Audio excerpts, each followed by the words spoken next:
Hello guys, welcome to Fictional Vortex.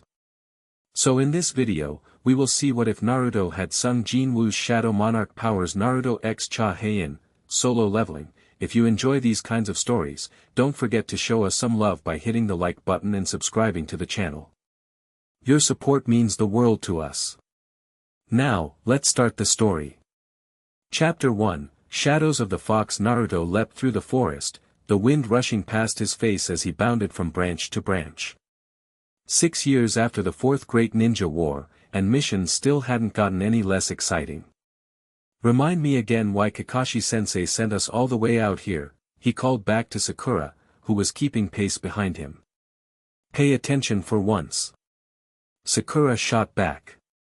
There's been weird energy signals coming from the temple ruins. Nothing like chakra we've seen before. After everything we've been through, Kakashi doesn't want to take chances. Naruto grinned, his black and orange outfit standing out against the green forest canopy. At 22, he'd grown into his role as Konoha's hero, though his enthusiasm for action hadn't diminished.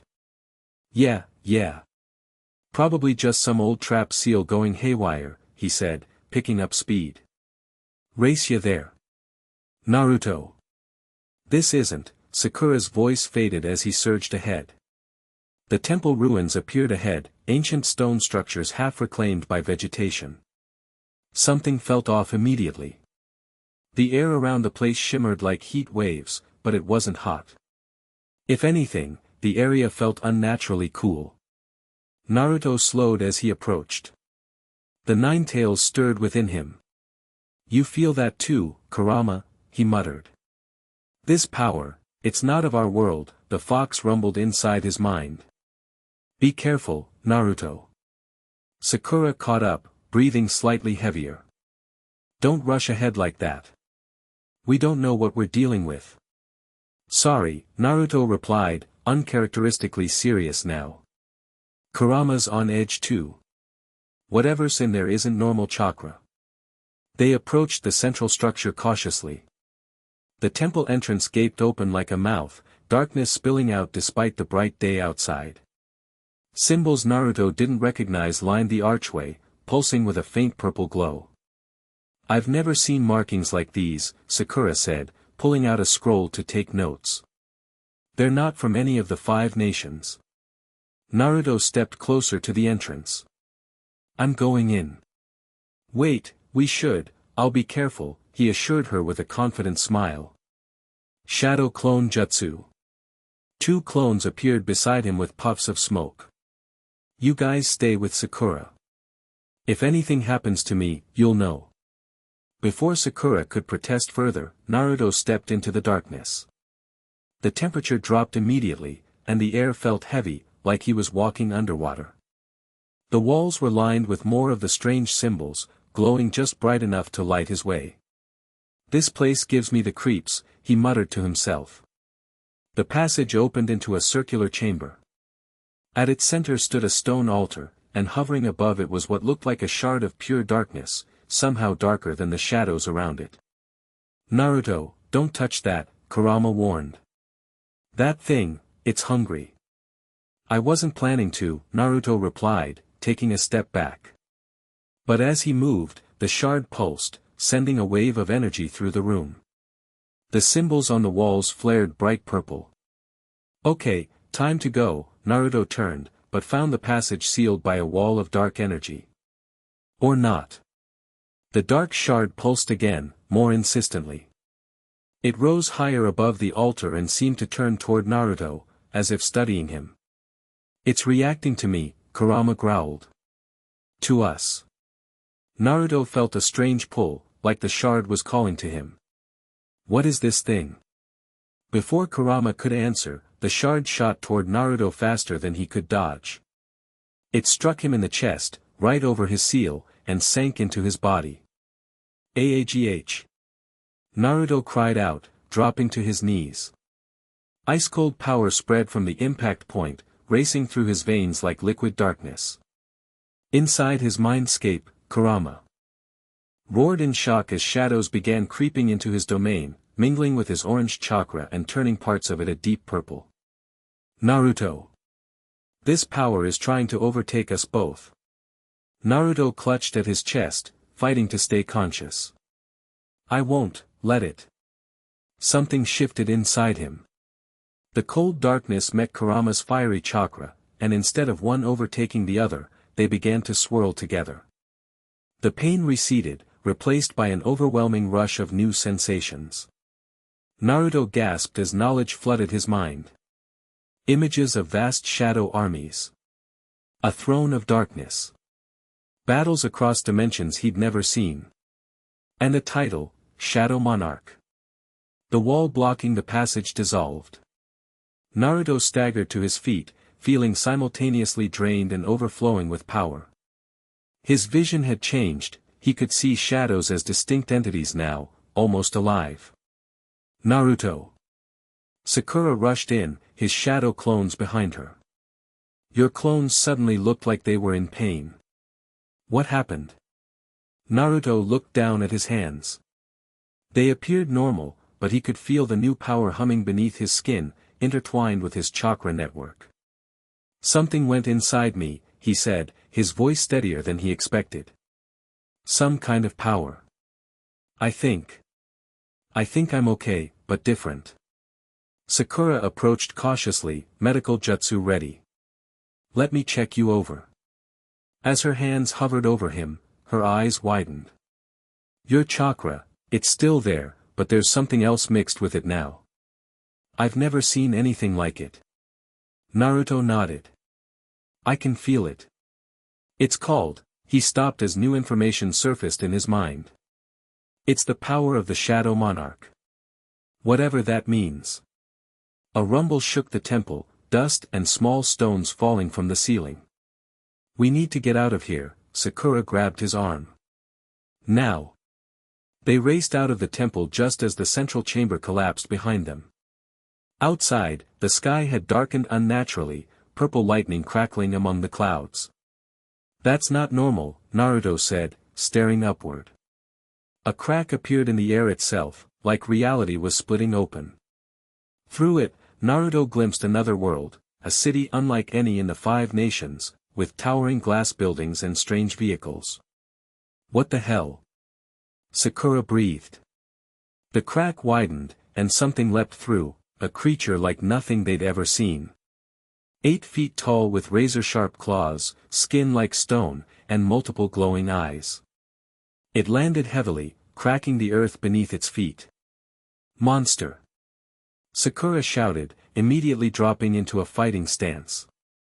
The creature roared, revealing rows of needle-like teeth, and charged at them.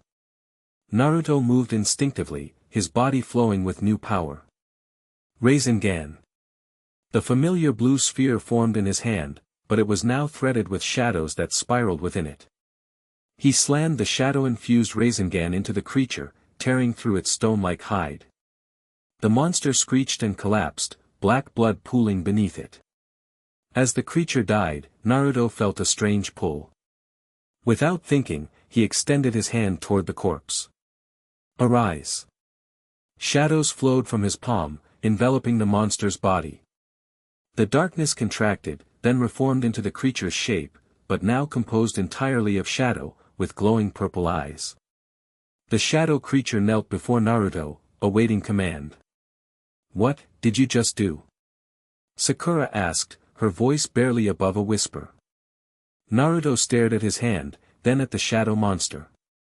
I extracted its shadow. It's mine now. My soldier. The words came naturally, knowledge he hadn't possessed minutes ago.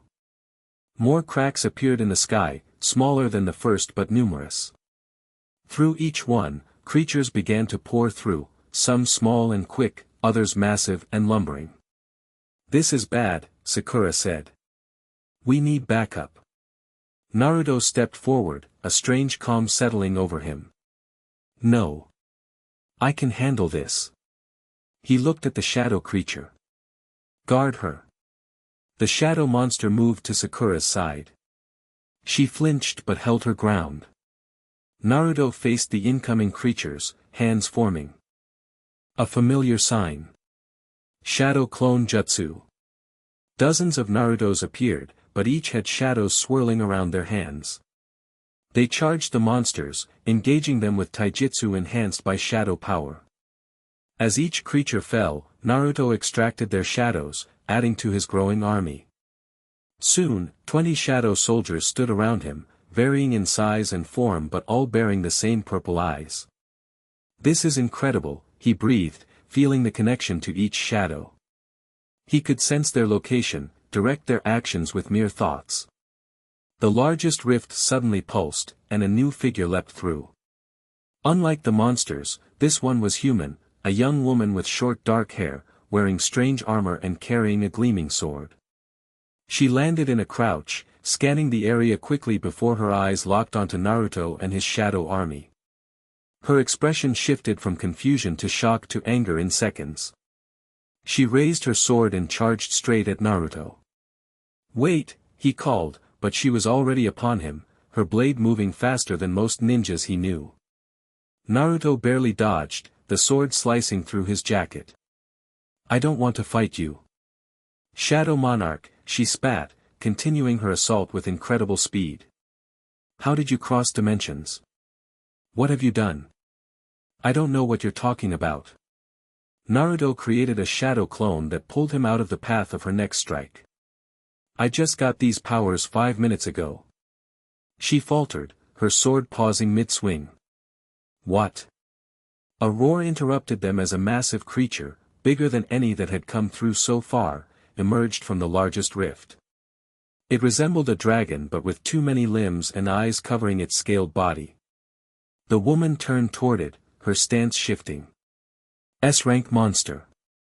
Greater Abyssal Drake. She glanced at Naruto. "Truce for now.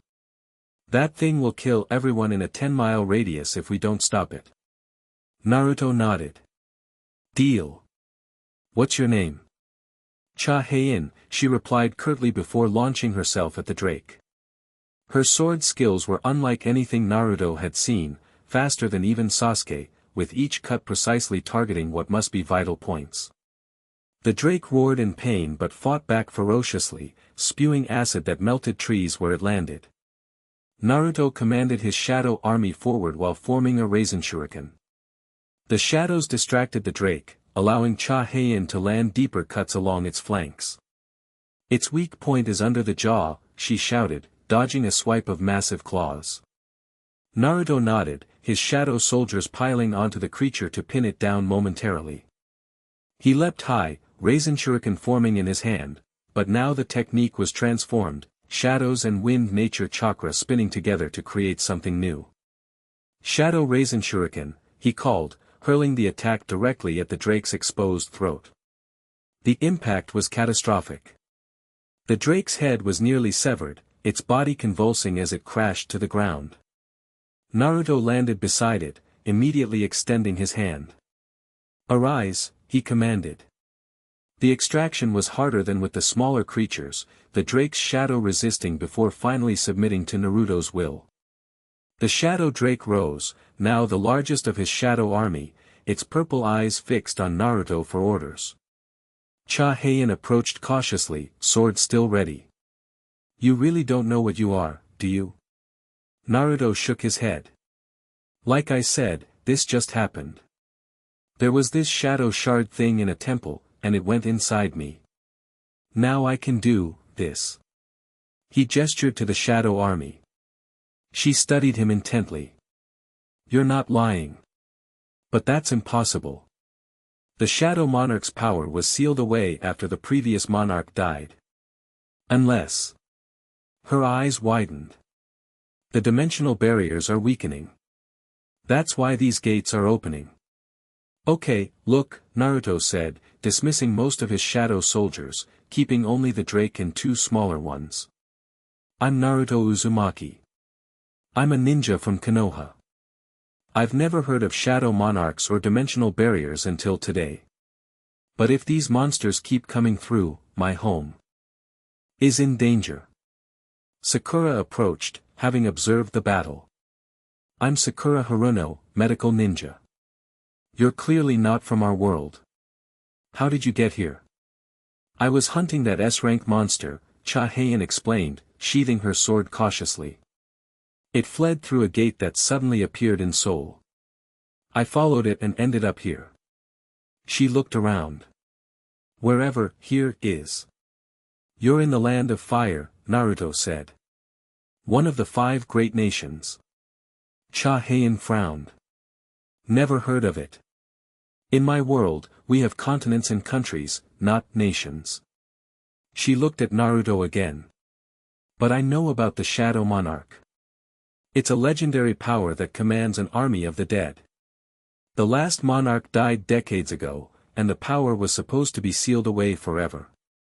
More rumbling shook the ground, but the rifts were starting to close, shrinking slowly. We need to get back to Konoha, Sakura said urgently. Kakashi-sensei needs to know about this. Naruto nodded, then turned to Hae-In. You should come with us. If these rifts keep appearing, we need to understand what we're dealing with. And you seem to know more about these Shadow Monarch powers than I do. Hae-In hesitated, looking at the closing rifts. I don't think I have much choice. My way home is disappearing. She fixed Naruto with a hard stare. But don't mistake this for trust. Where I come from, the Shadow Monarch was feared for good reason. Fair enough, Naruto replied with a slight smile. But I'm not your enemy. I promise. She didn't return the smile, but her stance relaxed slightly. We'll see. The journey back to Konoha was tense. Naruto kept his shadow drake flying overhead as an advance scout, while the other shadow soldiers flanked their group. Hae-In remained alert, her hand never straying far from her sword hilt. So in your world, Sakura asked as they traveled, these monsters are common? Common enough, Hae-In replied. They started appearing through gates about 30 years ago. That's when hunters like me emerged, people with special abilities to fight them. Hunters, Naruto mused. Like our ninja, I guess. Not really. Hunters are awakened with special abilities. We don't use techniques like your shadow clones. It's innate power. What can you do? Naruto asked. Besides being incredible with that sword. Hae-In gave him a measuring look. Enhanced physical abilities. Speed, strength, healing. And I can smell other hunters. Smell them? Sakura asked. Each hunter has a distinct scent. Usually unpleasant. She glanced at Naruto. Though oddly, you don't smell like a hunter at all, despite having the Shadow Monarch's power. Is that good or bad? Naruto asked. It's unusual. She sniffed slightly. Actually, you smell like. She trailed off, frowning. Like what? Nothing. It doesn't matter. They continued in silence until the gates of Konoha came into view.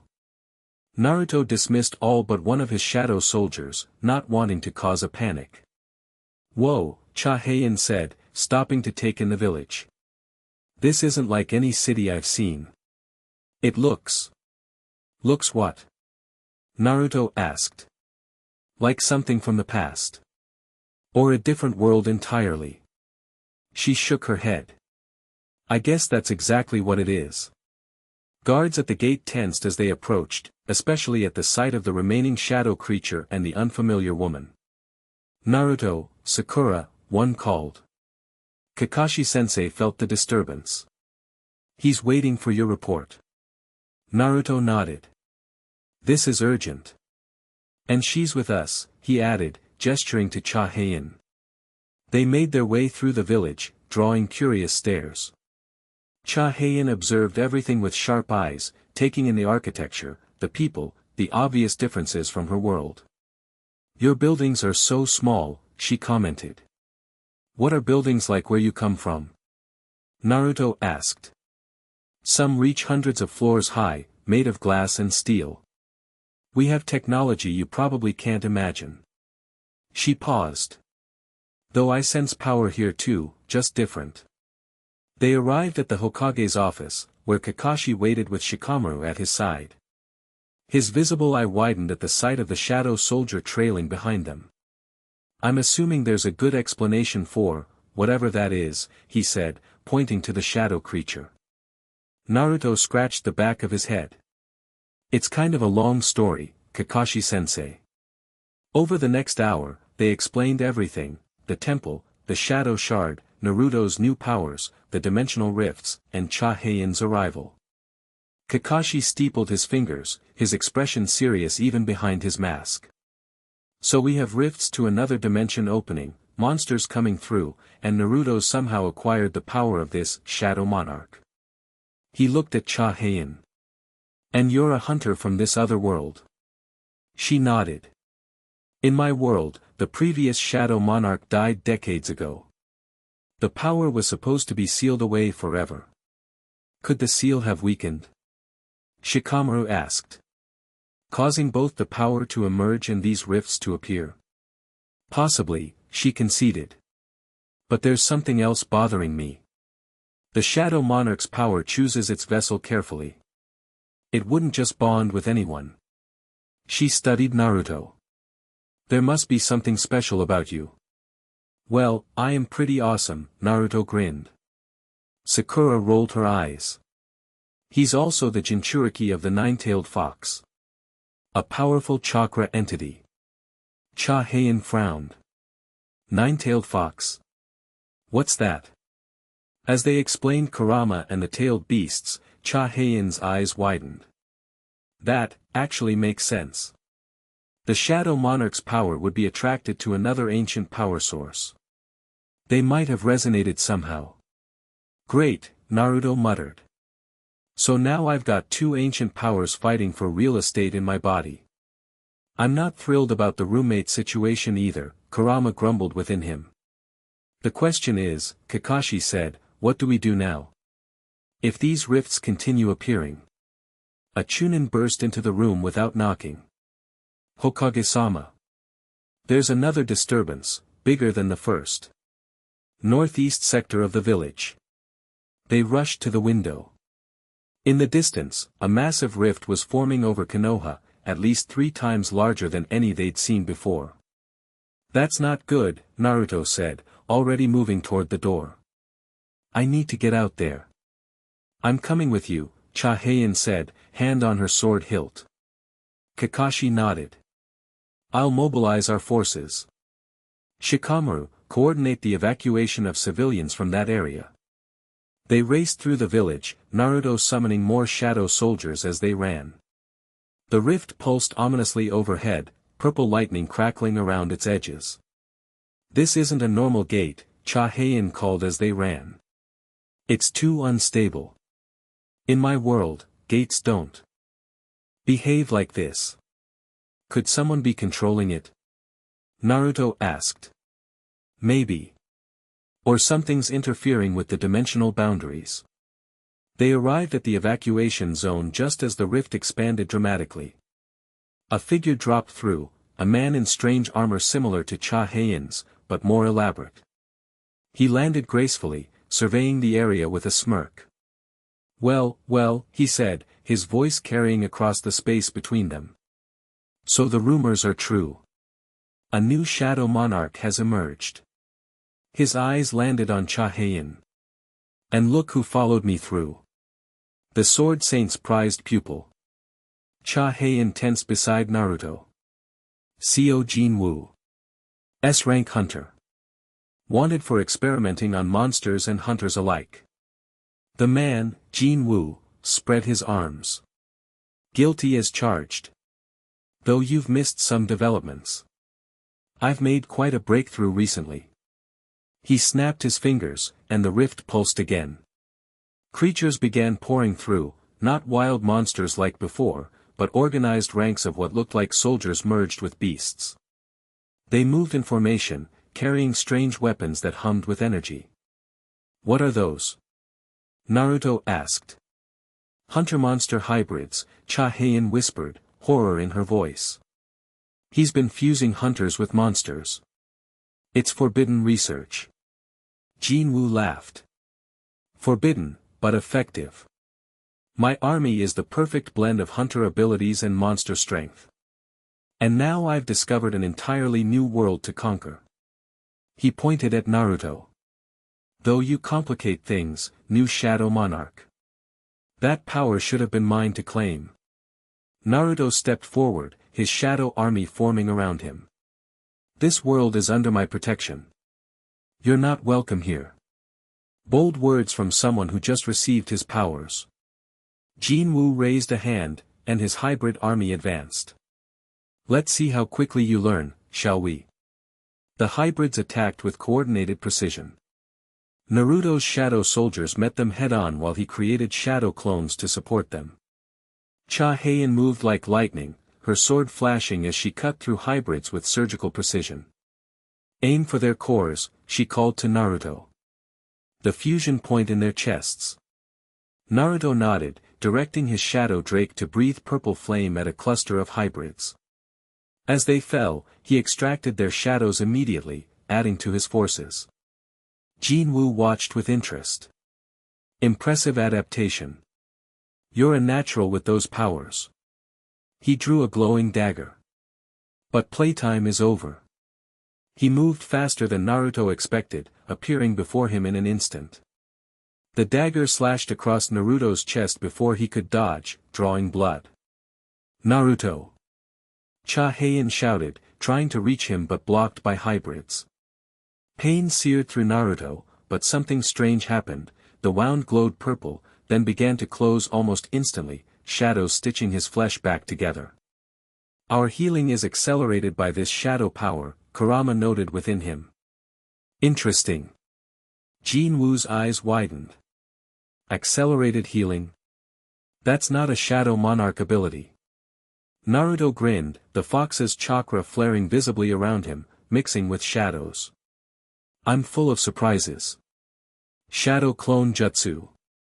Dozens of clones appeared, each wreathed in the same mix of fox chakra and shadow power. They swarmed Jin-Woo from all angles. The S-rank hunter was skilled, destroying clones efficiently, but for each one he eliminated, another landed a hit. His armor began to crack under the assault. Meanwhile, Hae-In carved through the hybrid army, working her way toward Jin-Woo. Konoha ninjas had joined the battle, led by Kakashi and Sakura, engaging the hybrids throughout the area. Enough! Jin-Woo shouted, releasing a pulse of energy that dispelled nearby clones. I didn't come here to fight a war today. This was merely reconnaissance. He looked at Naruto with newfound interest. You're more than you appear, new Shadow Monarch.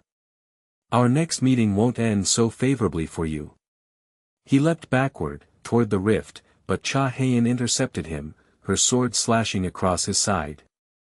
You're not escaping, she declared. Jin-Woo grimaced in pain but managed to kick her away.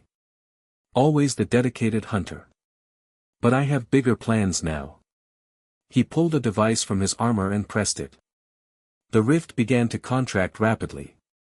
Retreat, he commanded his remaining hybrids, who broke off their attacks and raced for the closing rift.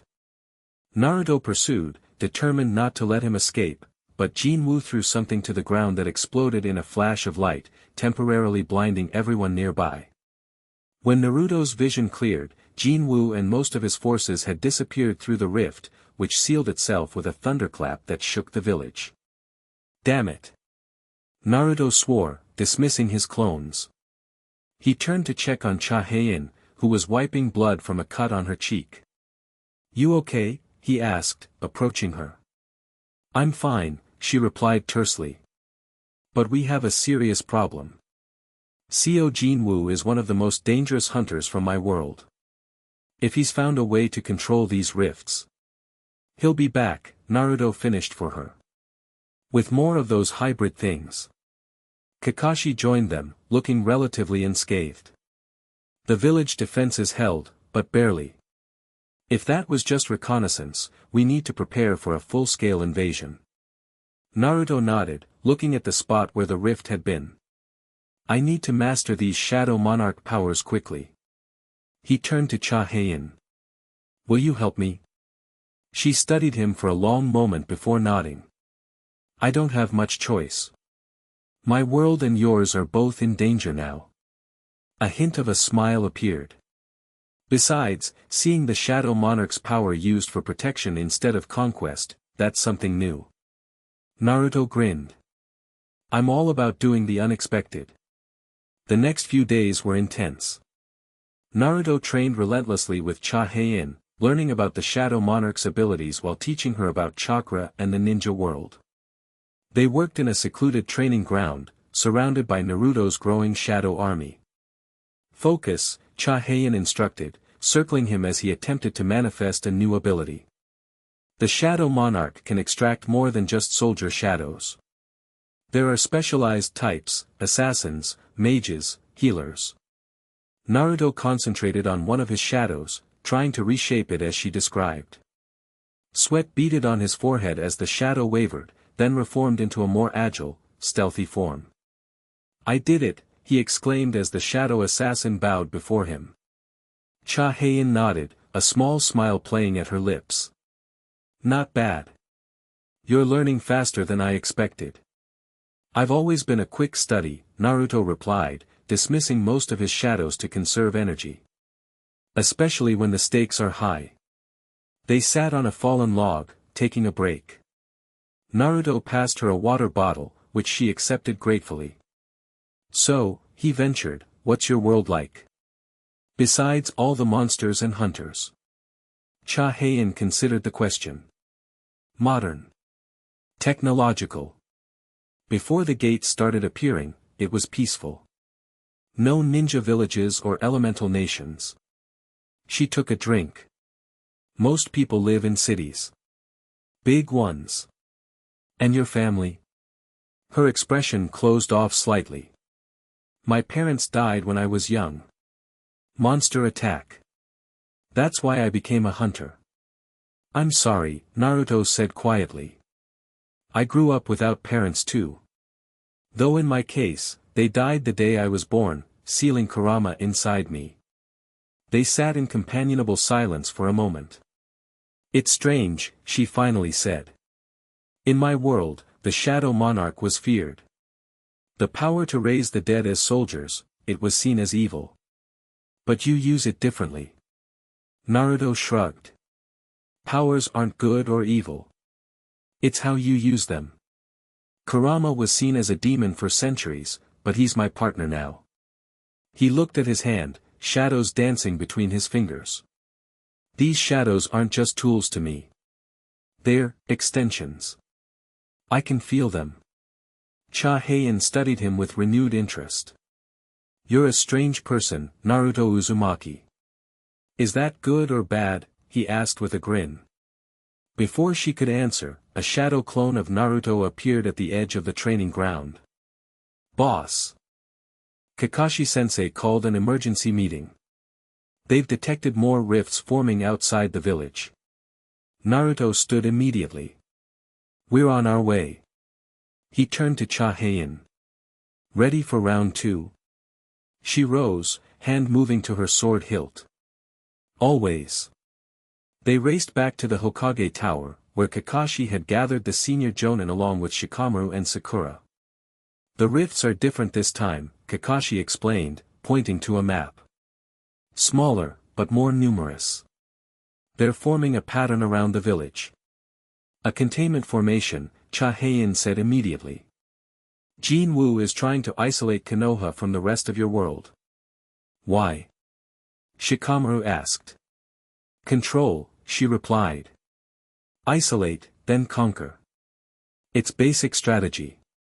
We need to disrupt the formation, Kakashi said. Teams are already being dispatched to each rift location. Naruto nodded. What about the temple where I found the Shadow Monarch's power? Could that be connected? Possibly, Kakashi agreed. Sai's team is investigating it now. As if summoned by his name, Sai appeared at the window, leaping into the room. Hokage-sama, we found something at the temple. There's an entire network of chambers beneath it, filled with artifacts. And inscriptions mentioning both worlds. Everyone stared at him in surprise. Both worlds? Sakura repeated. That's impossible. We didn't know about this other dimension until a few days ago. The inscriptions are ancient, Sai continued. They speak of the world of chakra, and the world of hunters existing in parallel, separated by barriers maintained by guardians from both sides. Hae-In's eyes widened. The first hunters. There are legends about them receiving their powers from guardians who came from nowhere. And our legends speak of the sage of 6 paths receiving chakra from a divine tree, Kakashi mused. Could the two histories be connected? A chunin burst into the room. Hokage-sama. The rifts are activating. Creatures are emerging from all of them simultaneously. Kakashi stood. Everyone to your assigned positions. Naruto, Hae-In, will take the northeast quadrant, Naruto finished. That's where Jin-Woo appeared last time. They split up, racing to their designated areas. As Naruto and Hae-In approached the northeast sector, they could see a rift pulsing in the sky, larger than the others. He'll come through that one, Hae-In said confidently. It's his style to make an entrance. Naruto summoned his shadow army, now 50 strong with various types, from basic soldiers to the Drake to specialized units. They spread out in formation, ready for battle. You've improved, Hae-In noted, drawing her sword. Had a good teacher, Naruto replied with a quick smile. The rift expanded suddenly, and as predicted, Jin-Woo stepped through. This time, he wasn't alone. A woman followed him, tall and elegant, with silver hair and eyes that seemed to glow faintly. Ah, the welcoming committee, Jin-Woo called down. How thoughtful. Hae-In tensed beside Naruto. That's you, Jin-Ho. S-rank hunter specializing in mind control. She can manipulate thoughts and perceptions. Lovely to meet you both, Jin-Ho said, her voice melodious and unsettling. I've heard so much about the new Shadow Monarch. Naruto felt a strange pressure in his mind, like someone pushing against a door. Kurama growled within him. She's trying to enter your mind. I'm blocking her, but be careful. Nice try, Naruto called up. But my head's already pretty crowded. Jin-Ho's serene expression faltered slightly. Interesting. Your mind is protected somehow. Jin-Woo laughed. I told you he was special. Now, shall we get down to business? He raised his hand, and the rift behind him widened further. I've brought friends. Hybrid soldiers poured through, at least 3 times as many as before. But these were different, more refined, their movements more fluid, the fusion between hunter and monster more seamless. Generation 2, Jin-Woo announced proudly. Improved in every way. Naruto stepped forward, his shadow army moving with him. Whatever you're planning, it stops now. Oh, I don't think so, Jin-Woo replied. You see, I've spent years researching the connections between our worlds. The ancient guardians, the barriers, all of it. And I've discovered something fascinating. He gestured around them. These rifts aren't accidents. They're the natural state returning. Our worlds were never meant to be separate. What are you talking about? Hae-In demanded. Jin-Ho smiled serenely. Our worlds were once one. Split apart by those who feared the combined power of chakra and hunter abilities. We're simply restoring balance. By invading with monster hybrids? Naruto asked incredulously. Jin-Woo shrugged. The transition will be difficult. Not everyone will survive. But those who do will inhabit a new, perfect world. With us as its rulers, of course. Not happening, Naruto declared, shadows swirling around him. Konoha has faced worse threats than you. Have you? Jin-Woo's eyes gleamed. Jin-Ho, show them. The silver-haired woman closed her eyes, concentrating. Around the perimeter of Konoha, all the rifts pulsed simultaneously, expanding and connecting until they formed a complete circle above the village. What are they doing? Naruto asked, alarmed. Dimensional merger, Hae-In whispered. They're trying to force our worlds together, with Konoha as the focal point. The sky above them began to ripple and shift. Through the distortions, Naruto could see glimpses of another city, towering buildings, strange vehicles, people going about their lives unaware of what was happening. Stop this, he shouted at Jin-Woo. You'll kill everyone in both places. Some sacrifices are necessary, Jin-Woo replied coldly. Now, if you'll excuse us, we have a merger to complete. Keep them occupied, he commanded his hybrids before he and Jin-Ho retreated toward the central rift. The hybrids attacked en masse. Naruto's shadow army met them head-on while he and Hae-In fought side by side, trying to break through to pursue Jin-Woo. We need to stop the merger. Hae-In called, her sword flashing as she cut down 3 hybrids in quick succession. If the dimensions fully overlap, the energy release will devastate both. Naruto nodded, forming a shadow-infused Rasengan that he slammed into the ground, creating a shockwave that cleared a path. This way. They fought their way toward the central rift, where Jin-Woo and Jin-Ho were performing some kind of ritual, their hands glowing with strange energy. Almost there, Naruto said as they approached. Suddenly, the ground beneath them trembled violently. Buildings throughout Konoha began to shimmer and distort as the dimensional merger accelerated. 2. Late, Jin-Woo called to them, turning with a triumphant smile. The process has begun. Soon, your village will be the first part of the new combined world. Naruto looked around desperately. Civilians were running in panic as parts of Konoha began to overlap with sections of the otherworld city. Where the dimensions touched, energy sparked dangerously, threatening to tear apart both realities. I have to stop this, he said, more to himself than to Hae-In. She grabbed his arm. How? This is beyond either of us. Naruto closed his eyes, focusing inward. Kurama, any ideas? The Shadow Monarch's power comes from the boundary between life and death, the fox replied. Perhaps it can also affect the boundary between dimensions. Worth a shot, Naruto muttered, opening his eyes. He dismissed all his shadow soldiers, calling the energy back to himself. Shadows swirled around him, growing denser by the second. What are you doing? Hae-In asked, backing away slightly. Something stupid and reckless, Naruto replied with a grim smile. My specialty. He thrust his hands toward the central rift, channeling both Kurama's chakra and the Shadow Monarch's power directly into the dimensional tear. The energy connection was immediate and overwhelming. Naruto felt like he was being pulled in 1,000 directions at once. Through the connection, he could sense both worlds, feel the fabric of reality straining as they were forced together.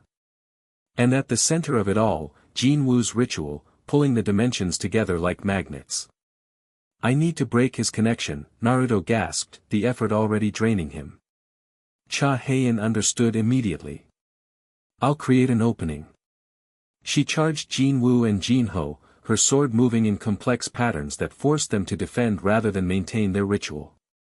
The brief interruption was all Naruto needed. He pushed harder, shadow energy flooding the rift.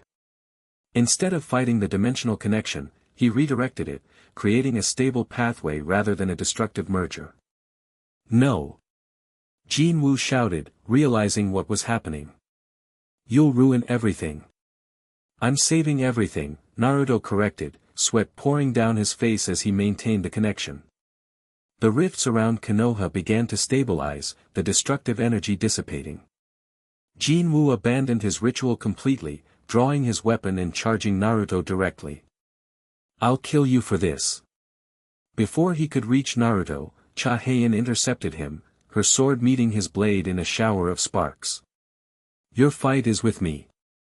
They engaged in a furious duel, their weapons moving faster than most eyes could follow. Jin-Ho attempted to use her mind abilities against Hae-In, but found herself blocked by shadow soldiers that Naruto managed to summon despite his focus on the rift. The dimensional boundary continued to stabilize under Naruto's influence. The overlapping sections of the two worlds began to separate cleanly, returning to their proper places without the catastrophic energy release Jin-Woo had been causing. It's working. Sakura called, arriving with reinforcements. The village is stabilizing. Jin-Woo, seeing his plan unraveling, snarled in frustration. This isn't over.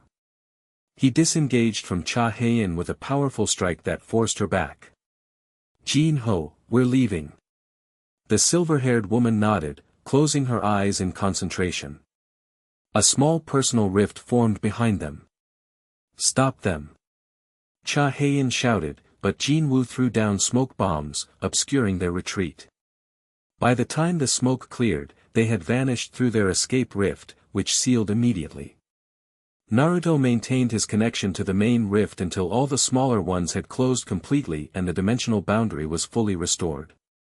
Only then did he release the energy, collapsing to his knees in exhaustion.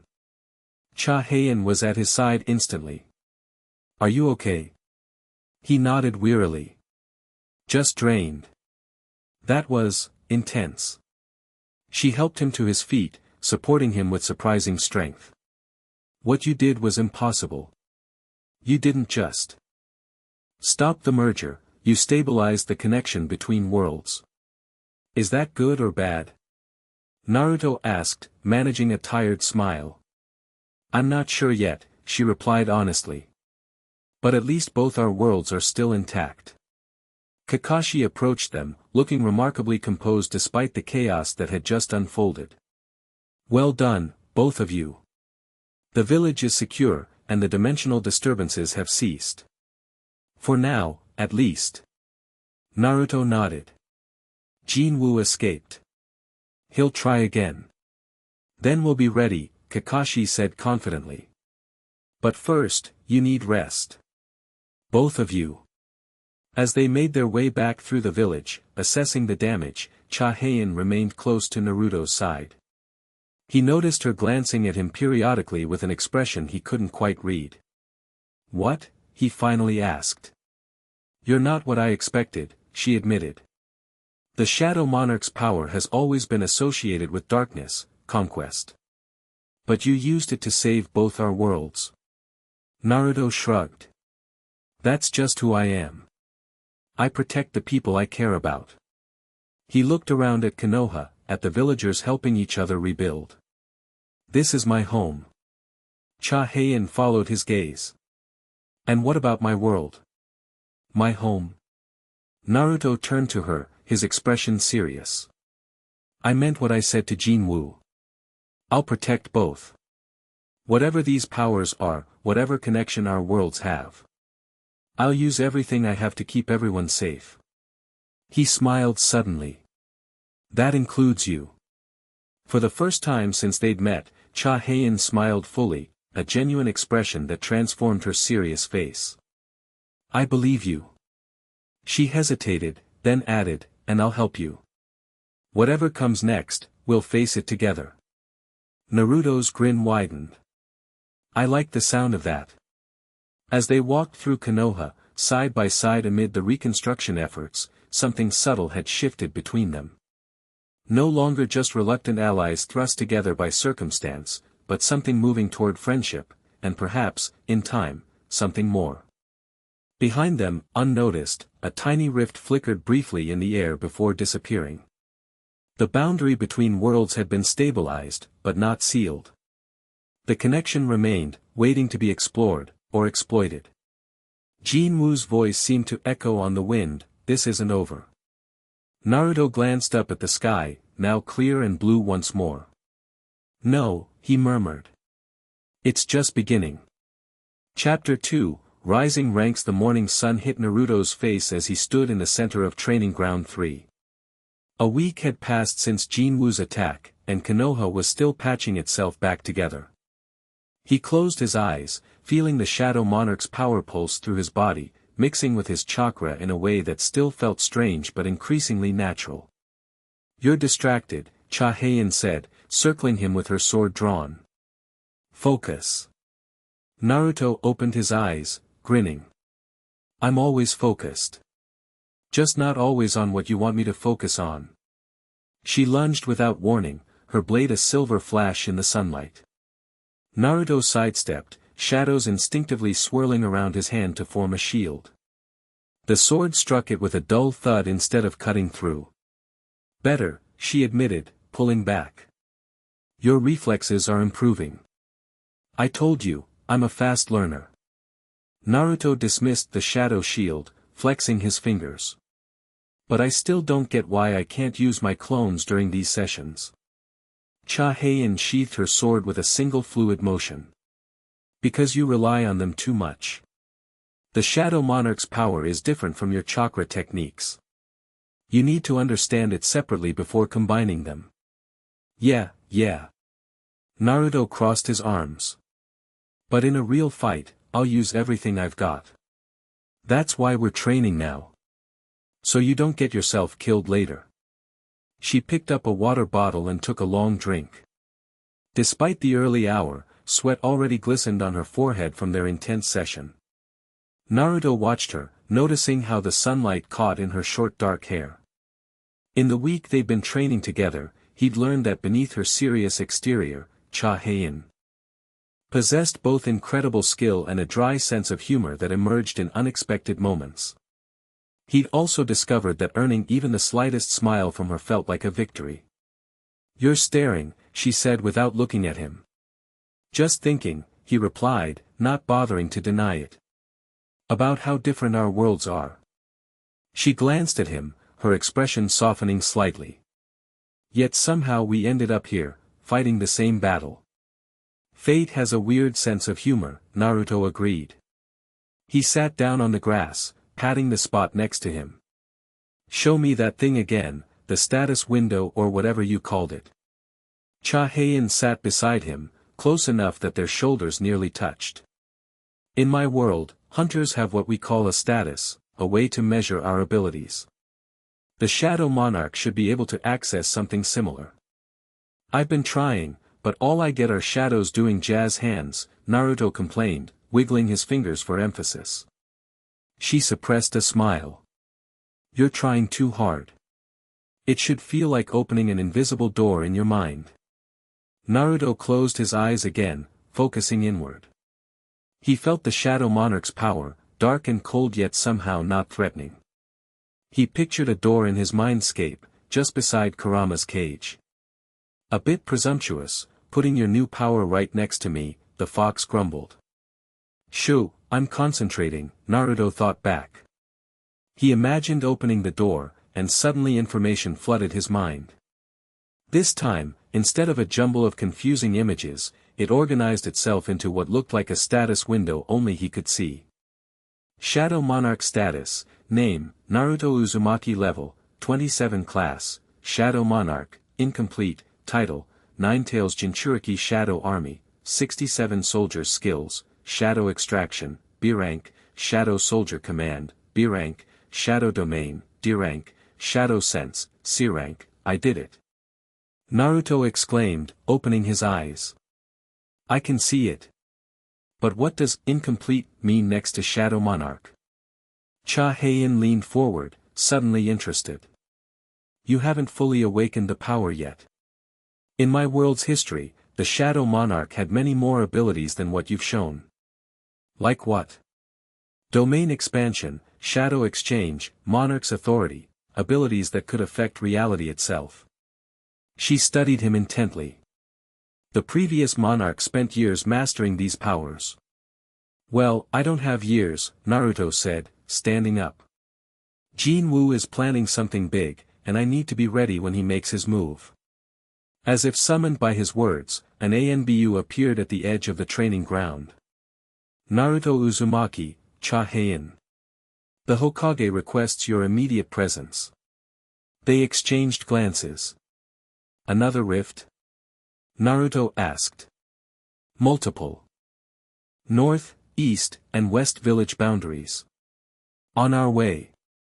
Naruto reached out his hand to Hae-In, who took it without hesitation as they raced toward the Hokage Tower. Kakashi's office was crowded when they arrived. Shikamaru stood by a map of the village with colored pins marking the new rifts. Sakura and Sai were there too, along with Shino Aburame, whose insects had proven effective at monitoring dimensional disturbances. 3 new rifts, all appearing simultaneously, Kakashi said without preamble as they entered. Smaller than the ones Jin-Woo used before, but stable. They're not expanding or releasing monsters. That doesn't make sense, Hae-In said, moving to examine the map. Gates don't just sit inactive in my world. These aren't natural formations, Shikamaru noted. They're too precisely placed. Look at the pattern. Naruto studied the map. The 3 rifts formed a triangle around Konoha, with the village at the center. A ritual formation, Hae-In murmured. Or a trap. Or both, Kakashi added. We've sent scout teams to each location, but they're maintaining distance until we understand what we're dealing with. Naruto crossed his arms. Jin-Woo's testing us. Seeing how we react. I agree, Shikamaru said. But we can't just ignore them either. We don't have to, Naruto replied, a plan forming. I've been practicing something with my shadow soldiers.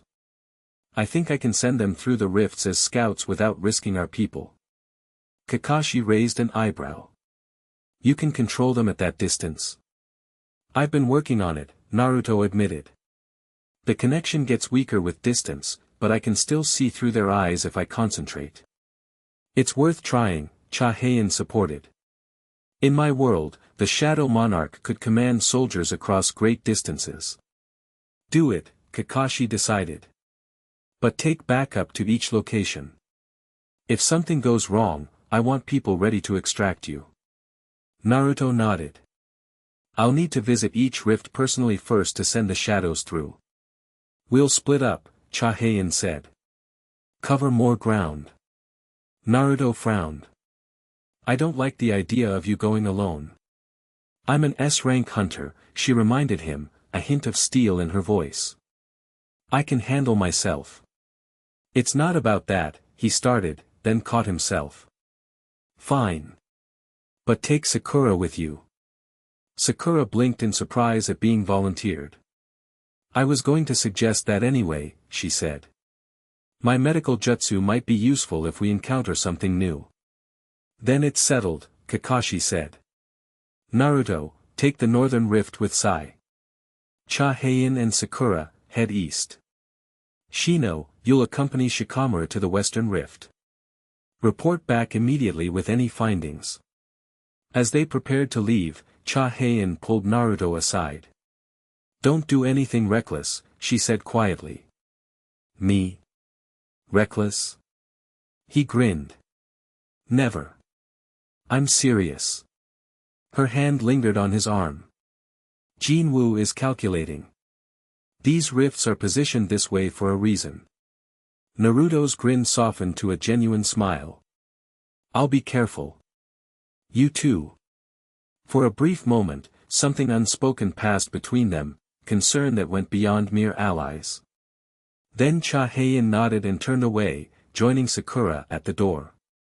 The northern rift hung in the air above a clearing in the forest, a tear in reality about 10 feet across. Unlike the violent, unstable rifts from Jin-Woo's attack, this one was calm, its edges clearly defined with a faint purple glow. Fascinating, Sai said, sketching the phenomenon in his notebook.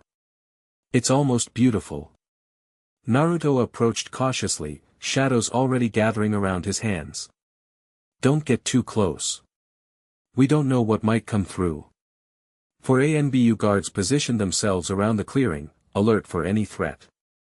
Naruto stopped about 20 feet from the rift, close enough to see through to the other side, a glimpse of a city street, people walking by, unaware of the tear in their reality. They can't see it, he realized. The rift is only visible from our side. One-way observation, Sai noted. Convenient for surveillance. Naruto. Concentrated, summoning 3 shadow soldiers, 1 basic warrior, 1 scout with enhanced perception, and 1 mage type for ranged attacks if needed. The shadows formed from the darkness beneath the trees, taking solid shape as they approached him. I need you to go through, he instructed them. Observe only. Do not engage unless attacked. Return in 30 minutes. The shadows bowed in acknowledgement. The scout led the way, passing through the rift with barely a ripple in the energy field. The warrior and mage followed. Naruto closed his eyes, focusing on the connection to his shadows. Immediately, his perspective shifted. He could see through the scout's eyes, experiencing a disorienting view of a world unlike his own. Tall buildings of glass and steel reached toward the sky. Strange vehicles moved along wide roads. People dressed in unfamiliar clothing hurried past, none reacting to the shadow soldiers in their midst. They can't see my shadows either, Naruto murmured. What are you seeing? Sai asked. A city. Huge buildings. Technology like nothing in our world. The people, they're just going about their day. No signs of monsters or hunters. The shadow scout moved through the city streets, gathering information. Naruto directed it toward what appeared to be a central area, where more people gathered. Signs with unfamiliar writing adorned the buildings. One large screen displayed moving images, news reports, perhaps.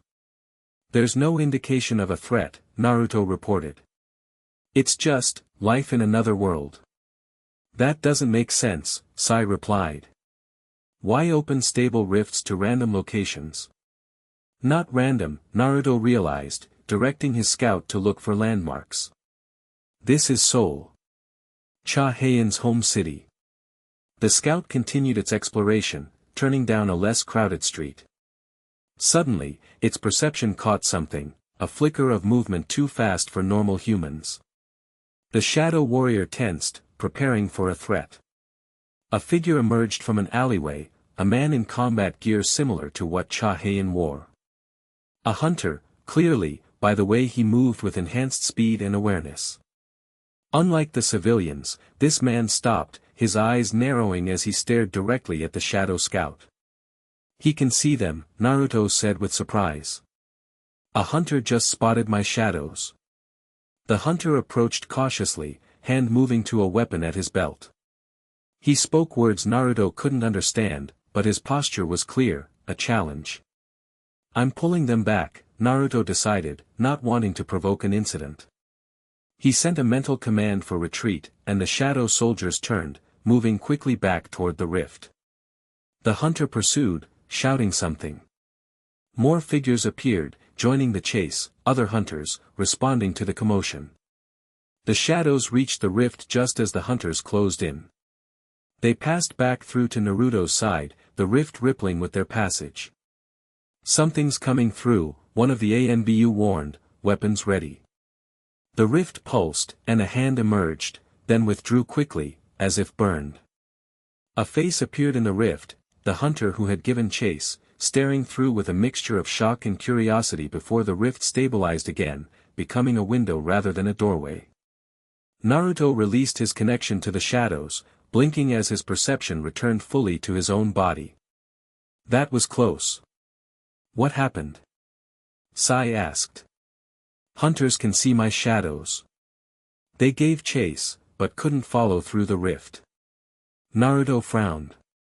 It's like the rift is calibrated to allow observation but not crossing, except for my shadows. We need to report this to Lord Sixth, Sai said. If these rifts are surveillance tools. Then Jin-Woo is gathering intelligence, Naruto finished grimly. Let's head back. As they turned to leave, Naruto felt a sudden surge in the Shadow Monarch's power. He spun back toward the rift just as it pulsed violently, expanding for a brief moment before contracting to half its previous size. What's happening? Sai demanded, ink beasts already forming around him for defense. Naruto didn't answer immediately, his senses stretched toward the other rifts. Something's changing. I can feel it, the other rifts are doing the same thing.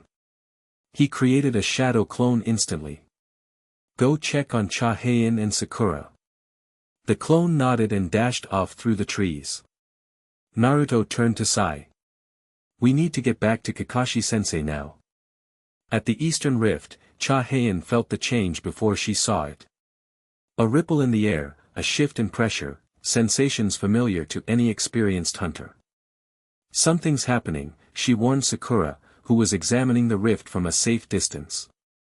The tear in reality pulsed, energy crackling around its edges. It expanded suddenly, nearly doubling in size, before rapidly contracting to become smaller and more focused. What was that? Sakura asked, dropping into a defensive stance. Calibration, Hae-In replied, drawing her sword. The rift is being adjusted. The energy field stabilized, but now instead of showing a cityscape, it revealed what appeared to be a laboratory, sterile white walls, equipment Hae-In recognized from hunter research facilities, and people in protective suits moving purposefully around the space. That's not Seoul anymore, she said, approaching cautiously. It's a research facility. Hunter Association, maybe, or... She trailed off as the perspective shifted, as if someone on the other side was controlling the view. The rift focused on a specific area of the lab, where transparent containment units held what appeared to be hunters in suspended animation. No, Hae-In whispered, recognition dawning. Those are captured hunters. This is one of Jin-Woo's facilities. The view zoomed in further on one particular containment unit. Inside was a man Hae-In clearly recognized, his expression frozen in a mask of pain. Baek-Yun-ho, she gasped. S-rank hunter. He went missing 2 months ago. They're showing us this deliberately, Sakura realized. It's a message. The rift pulsed again, and a new image appeared, a countdown timer, starting from midnight and ticking downward. 24 hours, Hae-In translated. They're giving us a deadline. For what? I don't know. But, a clone of Naruto burst into the clearing, interrupting her. Are you okay? Our rift just went haywire. We're fine, Sakura answered. But the rift changed. It's showing some kind of lab now, with captured people. The clone moved closer, examining the scene. The same thing must be happening at all 3 locations. We need to regroup.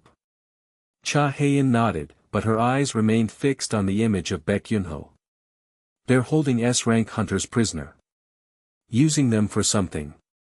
Jin-Woo's hybrid soldiers, the Naruto clone realized.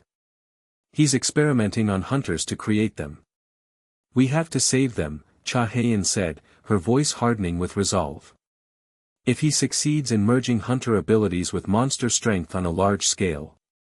Both our worlds are in trouble, the clone finished. Let's get back to the village.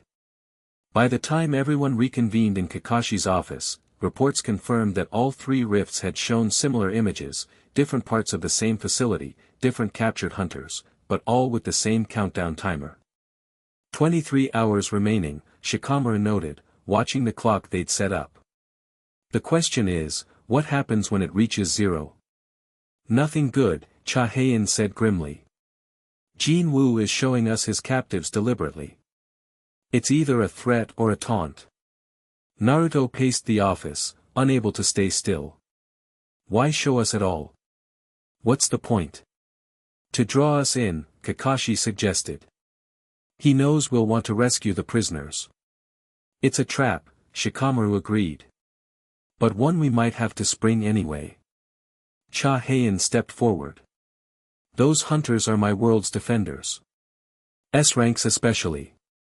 Each one has power comparable to your elite Jonin, maybe stronger. If Jin-Woo turns them all into his hybrid soldiers, we'd be facing an army of elite-level enemies, Sai finished. Strategically, we can't allow that. So we go in. Naruto declared. But how? The rifts only let my shadows through, not people. That's not entirely accurate, a new voice said. All eyes turned to the window, where a tall man with long black hair tied back in a ponytail stood casually, as if he'd been there all along. Naruto recognized him instantly. Sasuke. When did you get back? Sasuke Uchiha stepped into the room, his mismatched eyes taking in the situation with a single glance. About an hour ago. I felt the dimensional disturbances from miles away.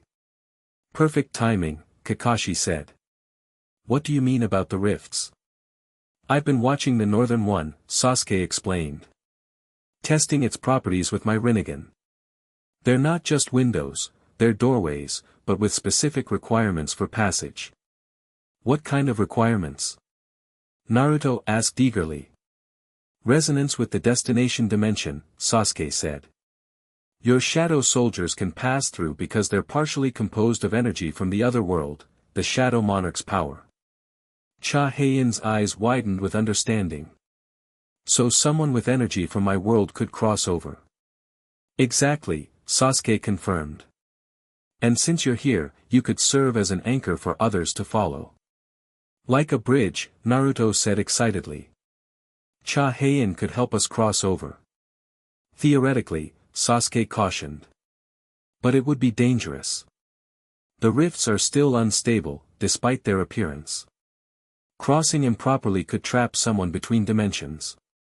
We need to try, Hae-In insisted. Those hunters are my comrades. Kakashi considered for a long moment. We'll form a rescue team.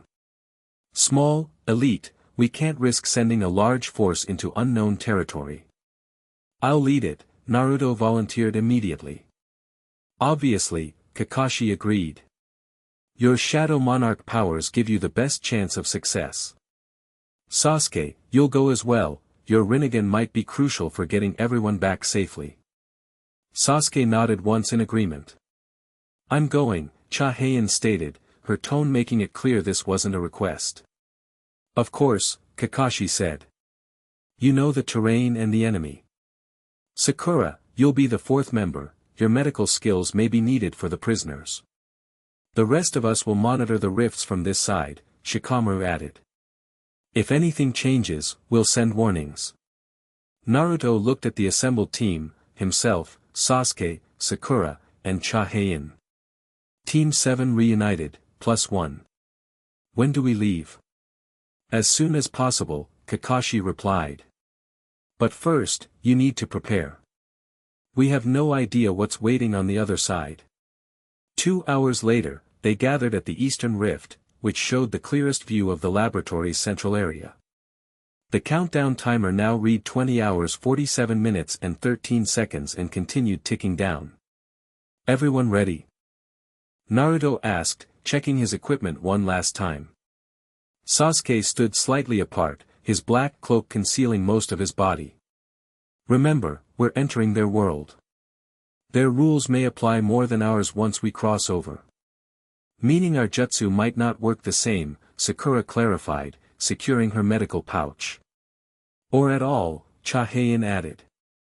In my world, power comes from within each hunter, not from hand signs or chakra molding. Naruto flexed his fingers, shadows dancing between them. The Shadow Monarch's power works in both worlds. I'll anchor us if anything goes wrong. Sasuke activated his Sharingan, studying the rift. I can see the pathway. Hae-In needs to go first, then we follow in physical contact with each other.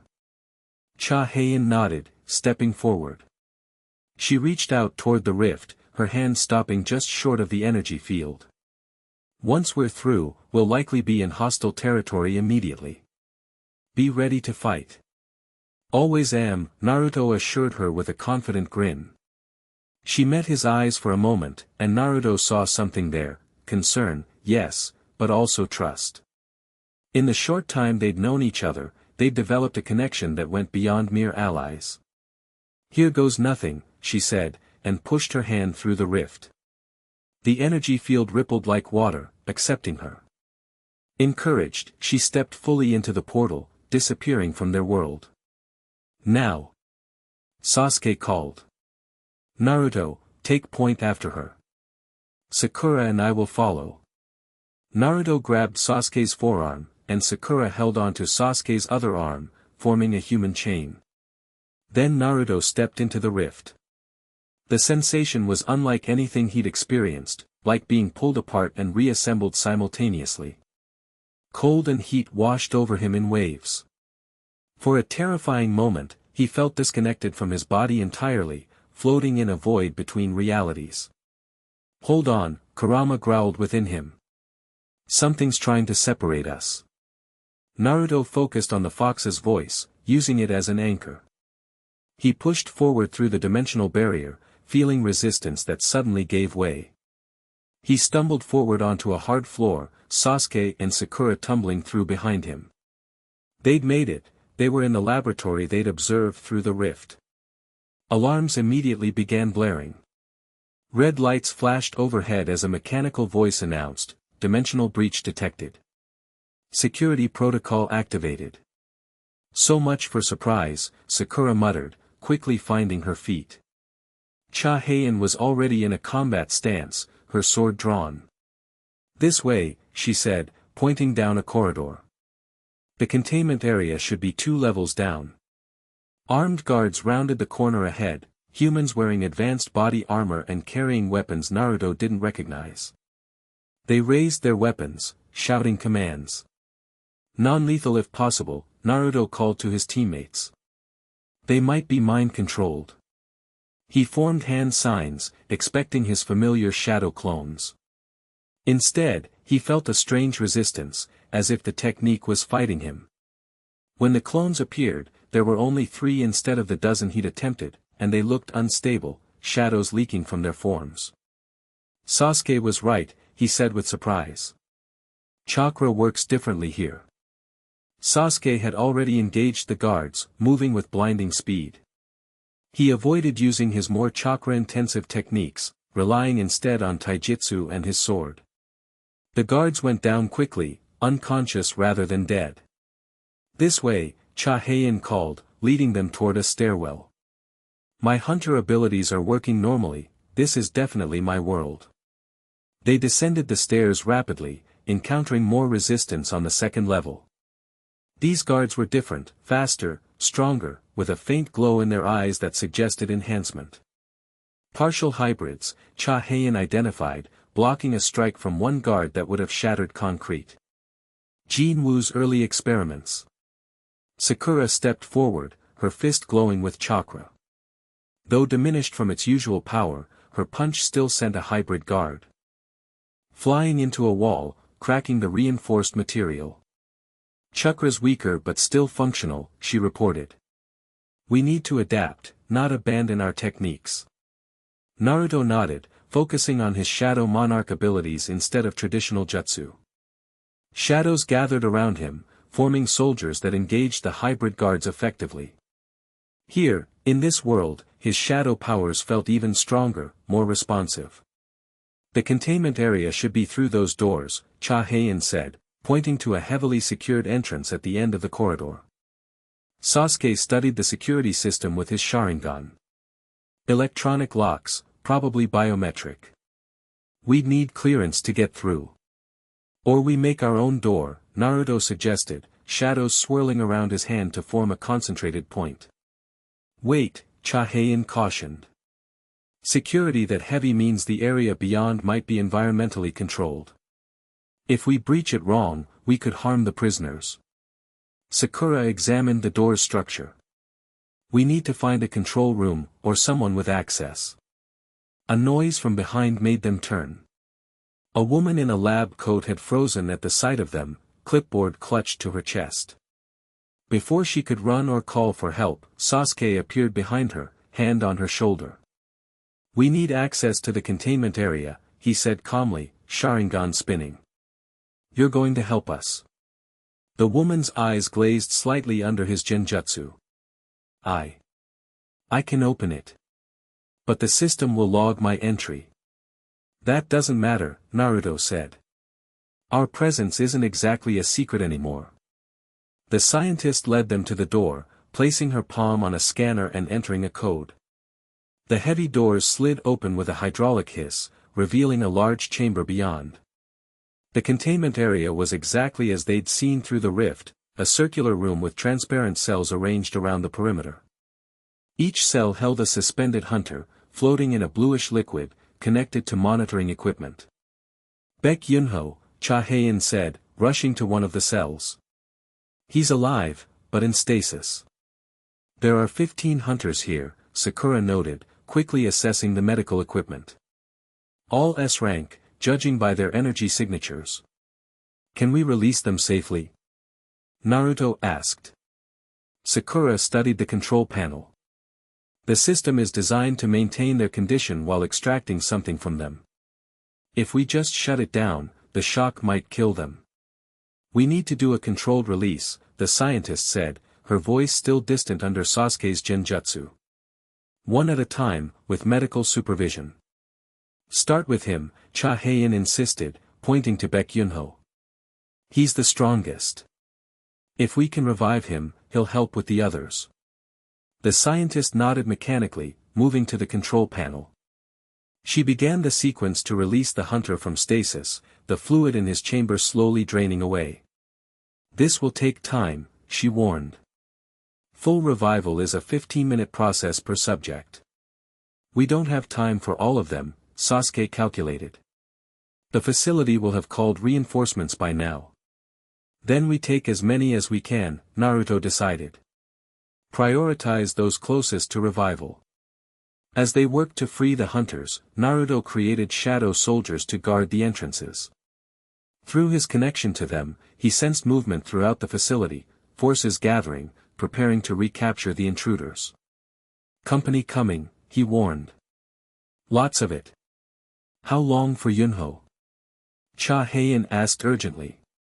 Another 5 minutes, the scientist replied, monitoring his vital signs. Sasuke moved to the main entrance. I'll hold them off. Sakura, continue the revival process. Naruto, secure our escape route. Naruto nodded, sending shadow scouts to find a path back to the rift. What they reported back was concerning. The corridor leading to their entry point was now filled with hybrid soldiers, at least 30 strong. Our way out is blocked, he reported. We need another option. There's a secondary testing lab on this level with its own dimensional research equipment, the scientist offered, the genjutsu making. Her surprisingly helpful. They've been experimenting with creating artificial rifts. Can you take us there? Hae-In asked. Yes, but it's in the opposite direction from where you entered. Naruto made a quick decision.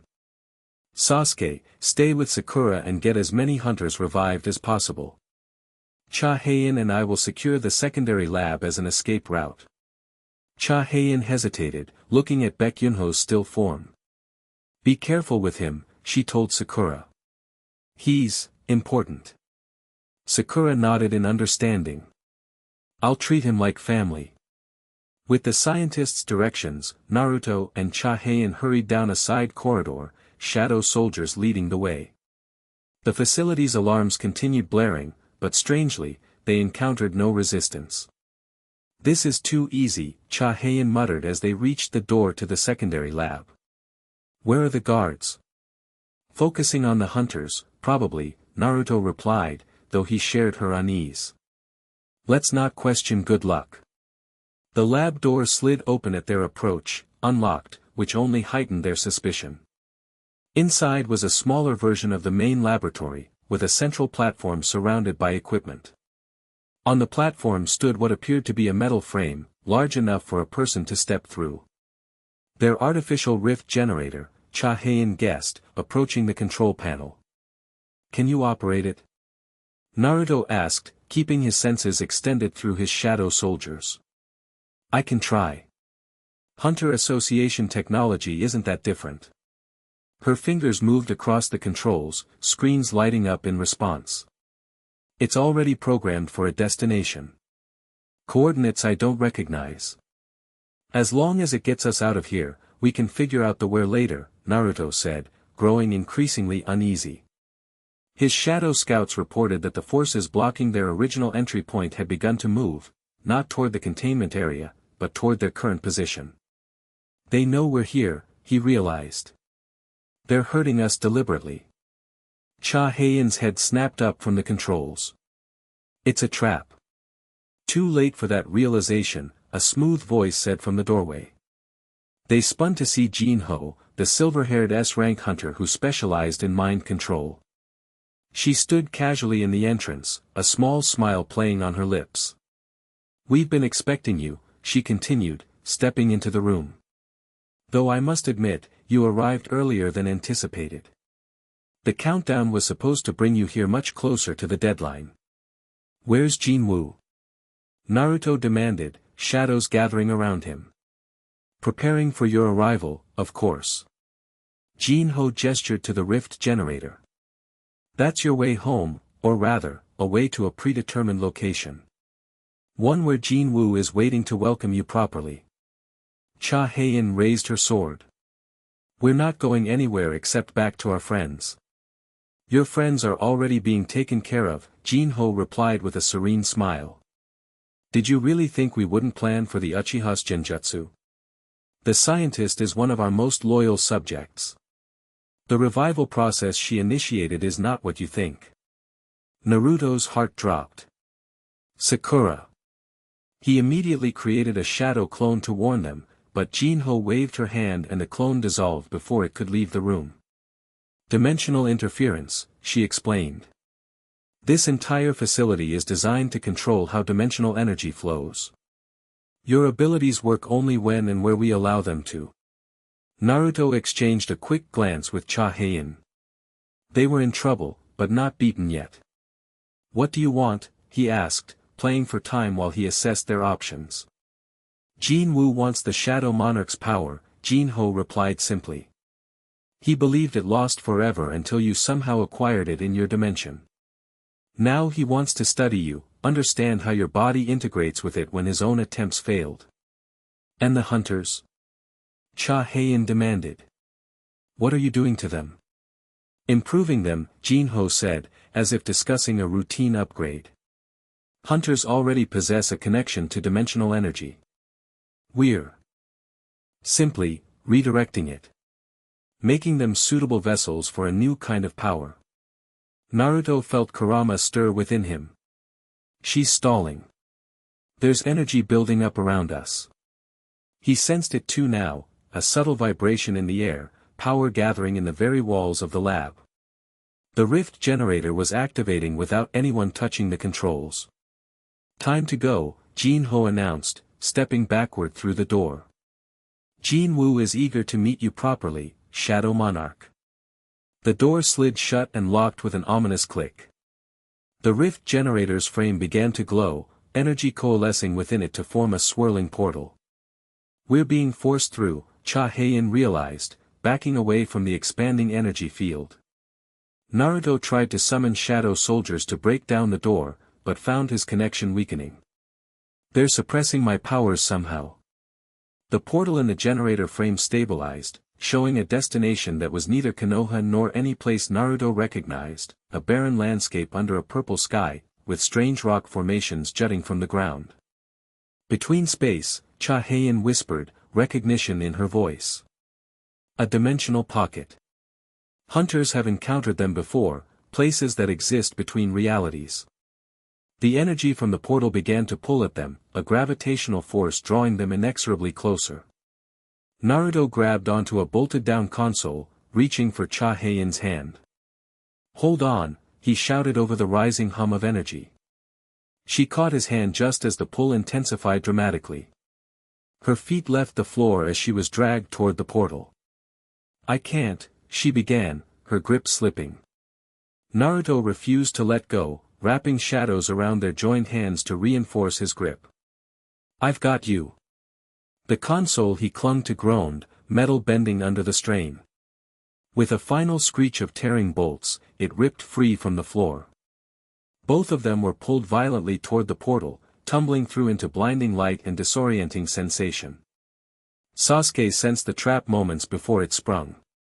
The scientist's movements had been too precise, her cooperation too complete even for his genjutsu. Sakura, move, he shouted, lunging to pull her away from the revival equipment. Too late, a barrier snapped into existence around Baek Yunho's containment unit, separating them from the hunter. Similar barriers activated around all the containment cells, isolating each prisoner. The scientist's face transformed into a smile that didn't reach her eyes. Initiate extraction protocol, she said calmly. The equipment connected to the hunters hummed with increased power. Inside their cells, the suspended bodies began to glow with unnatural light, their faces contorting in pain even while unconscious. "What are you doing to them?" Sakura demanded, fists clenched with chakra. "What is necessary?" the scientist replied, her voice changing, becoming deeper and resonant. The genjutsu should have been impossible to break, which meant, she was never under my control, Sasuke realized. This is a projection or possession. The scientist's form flickered, and for a moment another face superimposed over hers, Jin-Woo, smirking with satisfaction. "Perceptive, Uchiha Sasuke," the scientist said in Jin-Woo's voice. "Your visual prowess is everything the report suggested. Unfortunately, I need these S-rank hunters more than I need you, at least for now. Where are Naruto and Hae-In?" Sakura demanded. "On their way to me," Jin-Woo's voice replied through the scientist. "The Shadow Monarch's vessel is the true prize. Your presence was merely anticipated collateral." Sasuke's hand moved to his sword. "Release the hunters. Now." "I think not."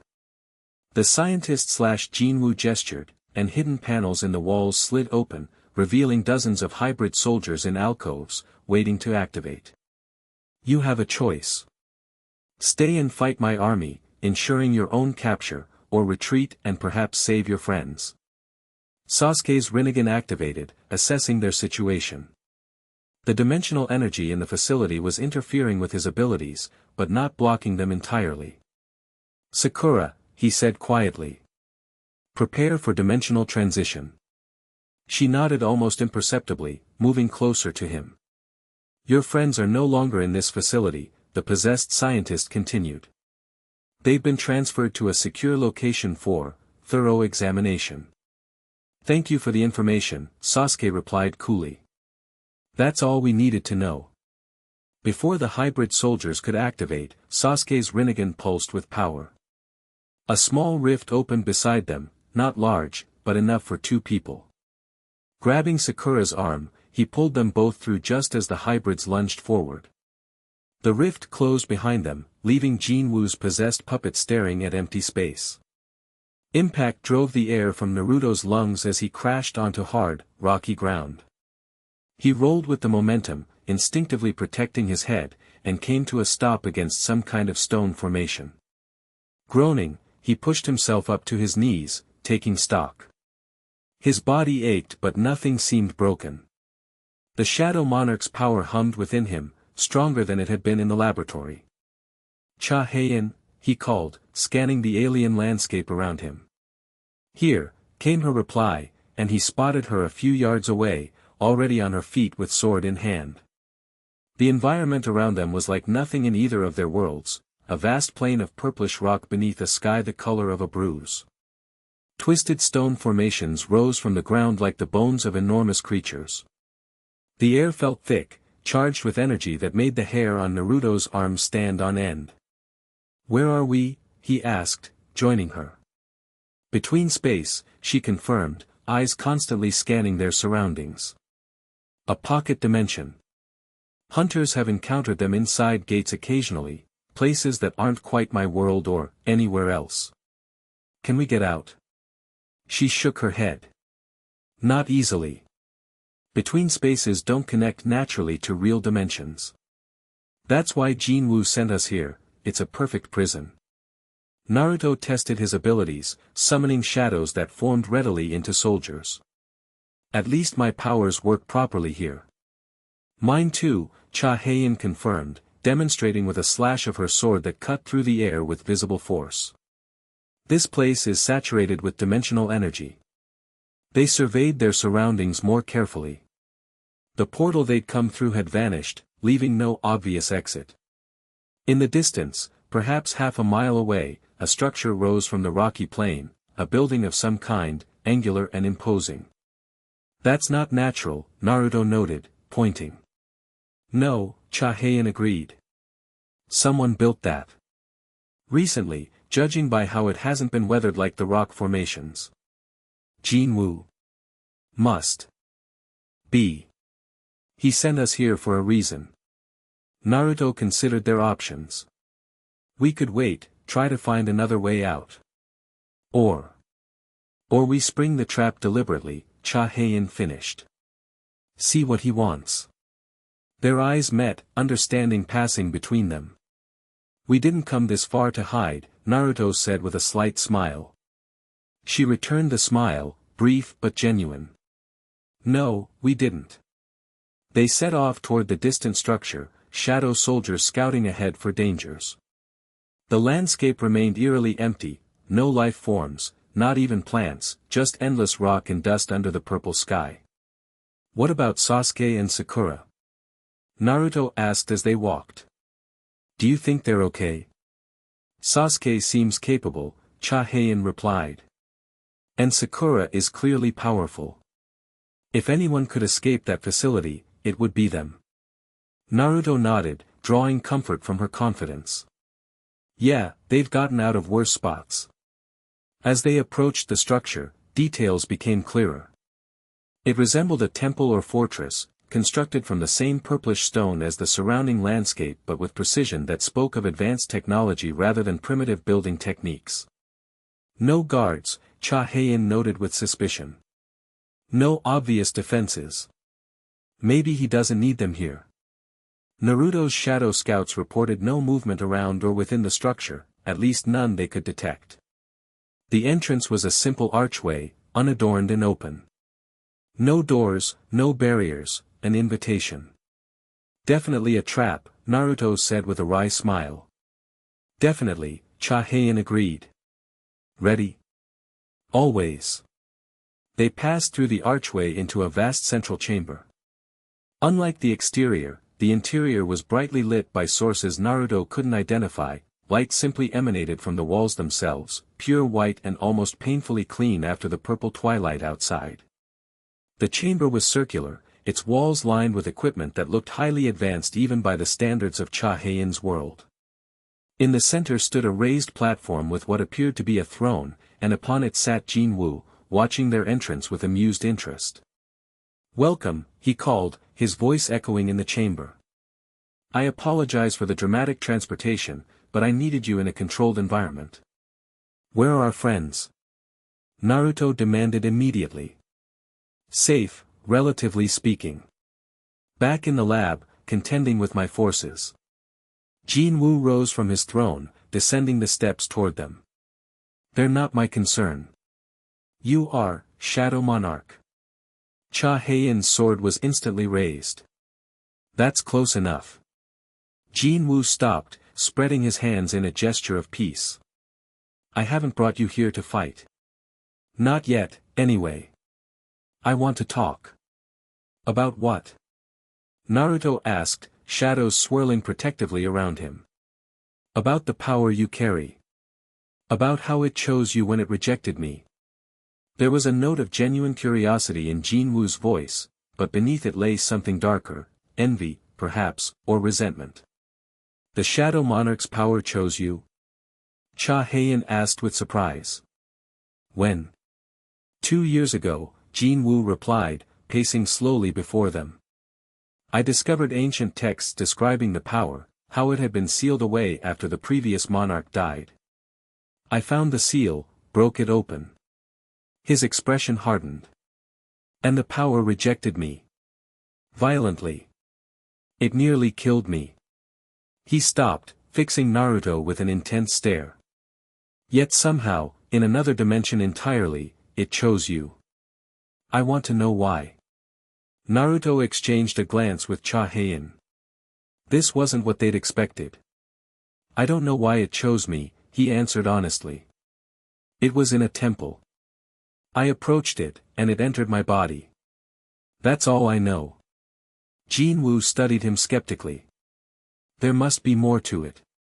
The texts were specific, the Shadow Monarch's power seeks worthy vessels with specific qualities. He's lying, Kurama rumbled within Naruto. This isn't about curiosity. He wants the power for himself. Naruto tended to agree with the fox's assessment. Look, I don't have answers for you. But I do know that kidnapping hunters and experimenting on them isn't going to help you get what you want. On the contrary, Jin-Woo replied with a thin smile. My experiments have taught me a great deal about dimensional energy and how it interacts with living hosts. The hunters are particularly useful subjects, given their natural attunement to such power. They're people, not lab rats, Hae-In snapped, anger flashing in her eyes. They're resources, Jin-Woo countered coldly. Just as you are. Just as he is. He gestured to Naruto. All in service of a greater purpose. Which is what, exactly? Naruto asked, trying to keep him talking while assessing potential escape routes. Jin-Woo smiled, apparently willing to indulge their questions. Reunification. Our worlds were once one, before ancient powers separated them to prevent certain abilities from combining. I intend to reverse that separation.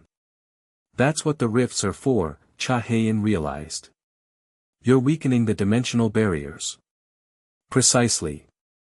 Each rift, each crossing, each experiment, all weaken the fabric between worlds. Jin-Woo's eyes gleamed with fervor. Soon, the barriers will collapse entirely. Hunters and ninja, monsters and bijou, all together in one reality, as it was always meant to be. You're insane, Naruto said flatly. The chaos would kill millions. Change always has casualties, Jin-Woo dismissed. Those who survive will be stronger for it. A new world order will emerge, one I intend to rule. He turned, walking back toward his throne. But first, I need to understand your connection to the Shadow Monarch's power. How it merged with your unique physiology. The subtle emphasis on unique sent a warning through Naruto. You know about Kurama. The nine-tailed fox entity within you? Yes. Jin-Woo sat back on his throne. A fascinating symbiosis. Perhaps that's why the Shadow Monarch chose you, you were already hosting one ancient power successfully. He knows too much, Kurama growled. Someone's been feeding him information about our world. Jin-Woo pressed a control on his throne's armrest. The floor beneath Naruto and Hae-In suddenly glowed with intricate patterns that expanded outward in concentric circles. A containment field, Hae-In warned, stepping closer to Naruto. Hunter technology, but modified. I'd like to examine you more thoroughly, Jin-Woo explained casually. Don't worry, the process shouldn't be fatal. Probably. Naruto felt his connection to his shadow soldiers weakening as the containment field intensified. Even Kurama's chakra seemed muffled within him. Any ideas? He muttered to Hae-In. Working on it, she replied tensely. Jin-Woo observed them with clinical interest. The containment field suppresses dimensional energy manipulation, both your shadow powers and her hunter abilities. Quite effective, isn't it? Naruto focused inward, searching for a way around the suppression. The Shadow Monarch's power felt different here, more primal, more connected to this between space than either of their home dimensions. An idea struck him. Hae-In, he whispered. This place is made of dimensional energy. The containment field is blocking us from using our powers, but what if we use the energy of the dimension itself? She caught on immediately. Like how hunters can sometimes channel gate energy directly. Naruto nodded. On 3. 1, 2. Fascinating, Jin-Woo commented, still watching them. Even trapped, you're plotting. I admire the persistence. 3. Naruto slammed his hand against the floor, not calling on his own power but reaching for the energy of the between space itself. Beside him, Hae-In did the same with her sword, driving it into the floor. For a moment, nothing happened. Then the dimensional energy responded, not to their command, but to their invitation. Power surged through the containment field, overloading it in a burst of purple light. Jin-Woo leapt to his feet in alarm. Impossible. Freed from the suppression, Naruto's shadow powers returned in a rush. Shadows exploded outward from him, forming not just soldiers but a massive wave that swept toward Jin-Woo's throne. Hae-In moved with enhanced speed, her sword trailing energy as she charged Jin-Woo directly. This ends now. Jin-Woo recovered quickly, activating defenses that intercepted Hae-In's strike. Energy shields materialized around him, blocking Naruto's shadow wave simultaneously. Impressive adaptation, Jin-Woo acknowledged, genuine respect in his voice. But futile. He pressed another control, and the entire chamber shuddered. The walls began to glow more intensely, panels sliding open to reveal what looked like weaponry built into the structure itself. This facility isn't just a lab, Jin-Woo explained. It's a dimensional amplifier. With it, I can accelerate the merging of worlds, starting with this pocket dimension and your village. Naruto. Hae-In called in warning. He's trying to collapse this dimension into Konoha. Naruto didn't waste time with words. He gathered his shadow power, combining it with Kurama's chakra in a technique he'd been developing but hadn't perfected yet. Shadow-tailed beast bomb, he shouted, forming a compressed sphere of shadow and chakra between his hands.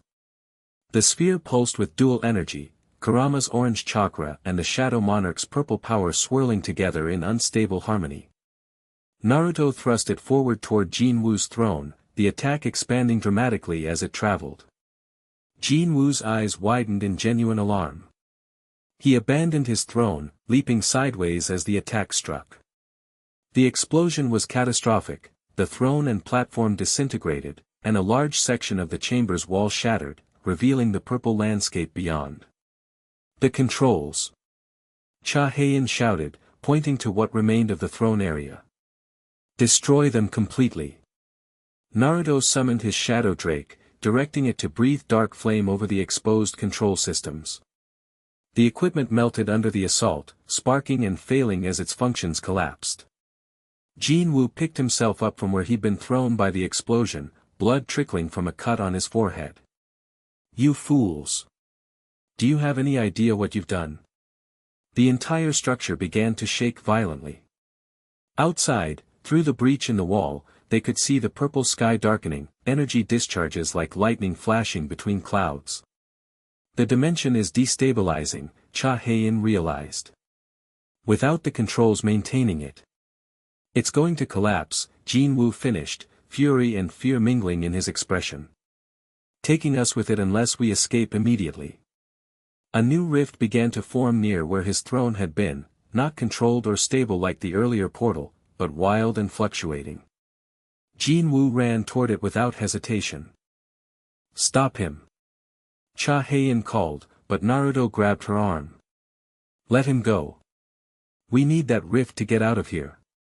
The shaking intensified, chunks of ceiling beginning to fall around them. Jin-Woo reached the rift first, looking back at them with a mixture of rage and grudging respect. This isn't over, Shadow Monarch, he called. Next time, I won't underestimate you. He stepped through the rift and vanished. Come on. Naruto pulled Hae-In toward the rift, shadow soldiers clearing debris from their path. The dimensional pocket was collapsing rapidly now, reality itself seeming to fold and tear around them. They reached the rift just as a massive section of the ceiling crashed down behind them. The portal pulsed unstably, its edges fluctuating wildly. It's not stable, Hae-In warned. We don't know where it leads. No choice, Naruto replied, tightening his grip on her hand. Together? She nodded, squeezing his hand in return. Together. They leapt through the rift simultaneously, the sensation even more disorienting than before. Naruto felt like he was being torn apart and reassembled, reality itself bending around them. He clung to Hae-In's hand like a lifeline, refusing to let the dimensional current separate them. Then, abruptly, solid ground beneath their feet. They tumbled forward onto grass, the rift snapping closed behind them with a thunderclap that shook the air. Naruto groaned, rolling onto his back. Above him stretched a familiar blue sky, not the purple twilight of the between space. Relief flooded through him. They'd made it out. Where are we? Hae-In asked, sitting up beside him. Naruto pushed himself upright, taking in their surroundings. Recognition dawned immediately. We're in Konoha. Training Ground 7. Indeed, the familiar training post stood nearby, the memorial stone visible in the distance. Somehow, the unstable rift had delivered them precisely home. Not coincidence, Hae-In said, reading his thoughts. The dimensional collapse must have pushed us toward the strongest connection point between worlds. Naruto nodded, then froze as a new realization hit him. Sasuke and Sakura. They're still in your world. Before panic could take hold, a calm voice spoke from behind them. No, we're not. They spun to see Sasuke and Sakura approaching from the tree line, both looking slightly battered but very much alive. How did you? Naruto began. Rinnegan, Sasuke replied simply. When everything went to hell at the lab, I created our own exit portal. We've been here for about an hour, trying to figure out how to rescue you two. Sakura rushed forward, kneeling to check them both for injuries. Are you hurt? What happened? Where did they send you? Between space, Hae-In answered. A pocket dimension Jin-Woo was using as a base. We, sort of destroyed it. And Jin-Woo? Sasuke asked. Escaped, Naruto admitted. But we stopped whatever he was planning with that facility. Not everything, Sakura said grimly. The hunters in the lab, they were gone when we went back with reinforcements. Jin-Woo must have moved them before we even arrived. Hae-In's face fell. Baek Yunho. We'll find them, Naruto promised, placing his hand on her shoulder. This isn't over. No, it isn't, she agreed, her expression hardening with resolve. But we hurt him today. Destroyed one of his facilities, disrupted his plans. That's something. Sasuke helped them to their feet. We should report to Kakashi. The dimensional barriers have been fluctuating since we returned, smaller rifts opening and closing randomly throughout the village. After effects of the collapse, Hae-In suggested. The between space was connected to both dimensions. Its destruction would cause ripples. As they made their way back to the Hokage Tower, Naruto found himself walking beside Hae-In, slightly behind Sasuke and Sakura. Hey, he said quietly. You okay? She glanced at him, then away. I'm fine. Just, worried about the hunters. Especially Yunho. Naruto nodded. You mentioned before he was important. Were you too? No, she replied quickly. Not like that. He was my mentor when I first became a hunter. Taught me how to use a sword. She hesitated. He's the closest thing to family I have left. Naruto understood immediately. Then we'll definitely find him. I promise. She met his eyes, something vulnerable breaking through her usual composure. Don't make promises you can't keep, Naruto. I never do, he replied seriously. That's my ninja way. Kakashi listened to their report with his usual calm demeanor, though the gravity of the situation was reflected in the tension around his eyes. So Jin-Woo is actively working to merge our dimensions, he summarized. Using captured hunters as test subjects, and now with facilities in both worlds. And in between, Naruto added.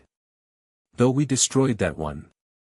The question is what he'll do next, Shikamaru said from his position by the window. He's lost an important base, but gained valuable data from your confrontation. Hae-In stepped forward. Based on what he said, I believe he's accelerating his timeline. The hunter kidnappings have been going on for months, but the dimensional rifts only started appearing recently. He's ready to move to the next phase, Sasuke concluded. Whatever that is. We need to be prepared, Kakashi decided. I'm forming a permanent dimensional response team, with all of you as its core. Naruto, as the Shadow Monarch and the one with the strongest connection to both worlds, you'll lead it. Naruto blinked in surprise. Me? Led? It makes the most sense, Sakura supported. Your powers work in both dimensions, and you've faced Jin-Woo directly now. You'll need support, Kakashi continued. Sasuke, Sakura, Shikamaru, Sai, and anyone else with skills applicable to interdimensional threats. And of course, Hae-In, as our expert on hunter abilities in Jin-Woo's world. Hae-In nodded her acceptance. I'll help however I can. My world is at stake too. What do we call ourselves? Naruto asked, already warming to the idea. Something cool, like Dimensional Guardians, or, how about we focus on the mission first, names later. Sakura interrupted with a fond eye roll. First priority is establishing stable monitoring of dimensional activity, Kakashi directed. Shikamaru is already working with the barrier team to create a detection grid around the village. I'm also mapping the pattern of rifts, Shikamaru added. There might be a predictable sequence we can use to anticipate where Jin-Woo will strike next. And we need to train, Hae-In said. All of you should understand how hunter abilities work, and I need to learn more about chakra and jutsu. The more we know about both systems, the better we can counter Jin-Woo's hybrid approach. Naruto nodded enthusiastically. Team training starts tomorrow. I've got some ideas for combination attacks that could be awesome. As the meeting concluded and they filed out of Kakashi's office, Sasuke fell into step beside Naruto. A word, he said quietly, drawing Naruto aside while the others continued down the hall. What's up? Naruto asked. The Shadow Monarch's power, Sasuke began, his mismatched eyes intense. It's changing you. Naruto frowned. What do you mean? Your chakra signature is different. Darker, more complex. Sasuke's Rinnegan activated briefly, studying Naruto.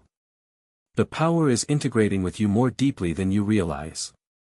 Kurama's been keeping an eye on it, Naruto assured him. We've got it under control. Are you sure? Sasuke pressed. Because from what I saw in that lab, and what Hae-In has told us, the Shadow Monarch was a conqueror in her world. A being of immense destructive potential.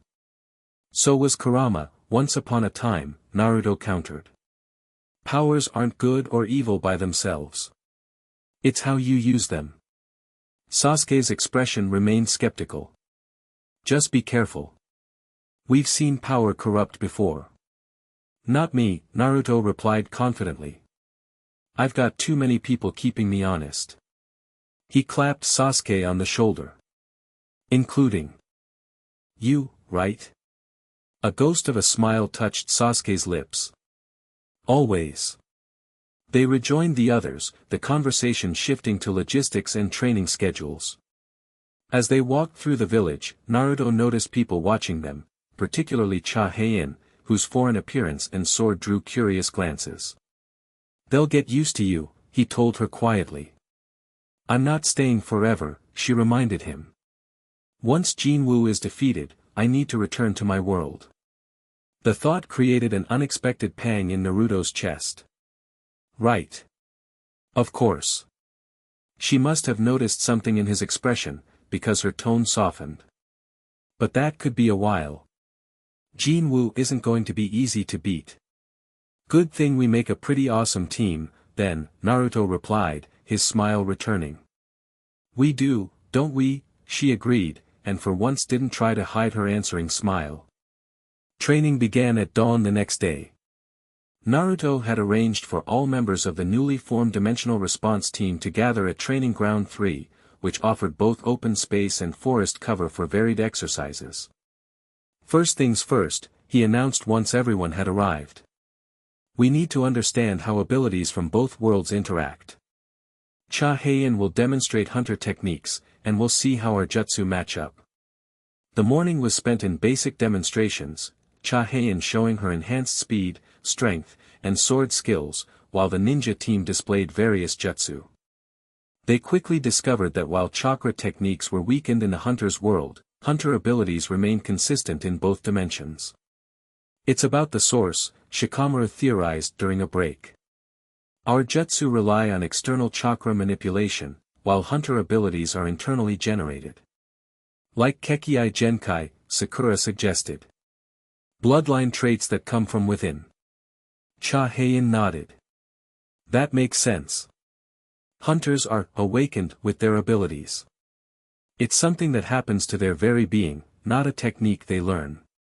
Which is why Jin-Woo's hybrid soldiers are so dangerous, Naruto added. He's combining the adaptability of jutsu with the dimensional stability of hunter abilities. After lunch, they moved to combination training. Pairs formed to practice coordinated attacks, Sakura with Sai, Shikamaru with Shino, and Naruto with Hae-In. I have an idea, Naruto told her as they moved to their training area.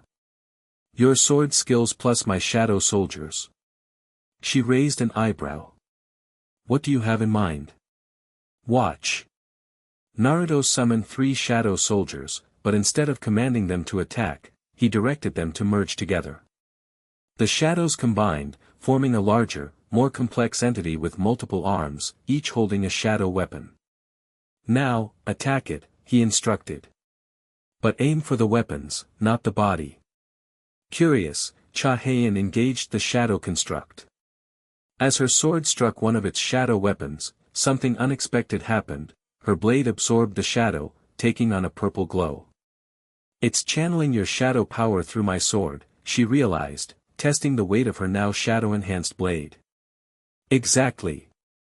Naruto grinned. Your weapon can absorb and channel my shadow energy. Now try striking something with it. Hae-In turned to a nearby training post. Her enhanced sword cut through it like butter, the shadow energy leaving a trail of darkness that seemed to consume the wood rather than merely cutting it. This is. She searched for the word, her eyes wide with excitement. Awesome. Naruto supplied. Effective, she corrected, but couldn't hide her smile. The shadow energy extends my sword's cutting power and adds an energy consumption effect. They spent the next hour refining the technique, discovering that Hae-In could maintain the shadow enhancement for about 3 minutes before needing to recharge from one of Naruto's shadows. We need a name for it, Naruto insisted as they demonstrated the technique for the others later that afternoon. Shadow Blade is straightforward, she suggested. Boring. Naruto complained. How about Monarch's Edge? Or Eclipse Cutter? She rolled her eyes, but there was fondness in the gesture. Fine. Eclipse Cutter it is. The team continued developing combination techniques throughout the week. Sakura discovered her chakra-enhanced strikes could be amplified by shadow energy to devastating effect. Sai's ink creatures could be infused with shadows to give them 3-dimensional substance. Shikamaru's shadow possession jutsu, when combined with Naruto's shadow extraction, could temporarily convert an opponent into a shadow soldier. Between training sessions, they monitored the dimensional rifts that continued to appear around Konoha. Though smaller and less stable than before, each provided valuable data on Jin-Woo's activities. He's testing the boundaries, Shikamaru concluded after analyzing the pattern. Each rift appears at a point where our dimensional barrier is weakest. Can we strengthen those points? Naruto asked. We're trying, Shikamaru replied. But it's like plugging holes in a dam. Stop one leak, and pressure increases on the others. A week after their return from Jin-Woo's facility, Naruto and Hae-In were conducting night patrol along the village perimeter. Though they maintained professional focus, their conversation had grown increasingly personal during their time working together. So in your world, no one has chakra at all? Naruto asked as they walked the eastern boundary. Not like you describe it, she replied. Hunters have enhanced abilities, but they're specific to each individual. We don't mold energy the way you do. That sounds limiting, Naruto mused. I mean, I can learn almost any jutsu if I practice enough. But not every hunter ability, she countered. Your shadow powers aside, you couldn't suddenly develop my sword skills or another hunter's specific talents. Fair point, he conceded. Different systems, different advantages. They walked in comfortable silence for a while, the night peaceful around them. Moonlight filtered through the trees, casting dappled shadows across the path. Can I ask you something personal? Naruto ventured eventually. Hae-In glanced at him curiously. You can ask. I might not answer. You mentioned you can smell other hunters. You said I don't smell like one, which is good. What did you mean by that? She looked away, seemingly embarrassed. Other hunters, their smell is unpleasant to me. It's why I kept to myself before all this. Being around them was physically uncomfortable. And me? Naruto pressed gently. A faint blush colored her cheeks, visible even in the moonlight. You smell good. Like sunlight and forests. Nothing like a hunter at all. Ha! Naruto grinned, unable to hide his pleasure at this revelation. So I smell good to you? Don't let it go to your head, she warned, but her tone lacked its usual edge. Too late, he teased. Now I know your secret, you like being around me because I smell nice. She rolled her eyes, but didn't deny it. You're impossible. Part of my charm, he replied cheerfully. Their patrol circuit brought them to a small hill overlooking the village. Without discussing it, they both paused, taking in the view of Konoha at night, warm lights from windows, the Hokage monument standing guard in silhouette. It's beautiful, Hae-In said softly. So different from Seoul. More, connected to nature. I've never known anything else, Naruto admitted. Though I'd like to see your city someday. When it's not through a dimensional rift while being chased by hybrid soldiers. She smiled at that. I'd like to show you. The skyline at night, the Han River, the markets, it's chaotic and crowded, but alive in its own way. It's a date, Naruto said without thinking, then immediately backtracked. I mean, not a date, just, you showing me around, as friends, or teammates, or, Naruto, she interrupted his rambling, amusement in her voice. Yeah. I wouldn't mind if it was a date. He stared at her, momentarily speechless, which was a rare occurrence for Naruto Uzumaki. Oh. Cool. That's cool. Before he could fumble for a better response, both of them tensed simultaneously. A pulse of energy rippled through the air, distinctive and familiar. Rift forming, Hae-In said, instantly alert. Big one, Naruto added, already scanning the area. Close by. They spotted it moments later, a tear in reality opening about 100 yards away, larger than any that had appeared since their return from the between space. Unlike the previous observation rifts, this one pulsed with violent energy, clearly unstable. That's not a surveillance rift, Hae-In said, drawing her sword. No, Naruto agreed, shadows gathering around him. Something's coming through. He created a shadow clone instantly. Alert the team, he instructed it. The clone nodded and raced toward the village. The rift expanded rapidly, energy crackling around its edges. Through it, they could see not the cityscape of Seoul or a laboratory, but what appeared to be a massive hangar or warehouse, filled with equipment and personnel. That's a staging area, Hae-In realized. Military grade. Jin-Woo is, her warning was cut short as figures began emerging from the rift, hybrid soldiers, more advanced than those they'd faced before. These moved with fluid grace, their bodies seamlessly blending human and monster features. Each carried weapons that hummed with energy. So much for our early warning system, Naruto muttered, summoning his shadow army. They're invading directly now. The first wave of hybrids spread out in practiced formation, securing a perimeter around the rift. Behind them came larger, more monstrous figures, elite hybrids, their bodies more heavily modified. And finally, stepping through with confident strides, came a familiar figure.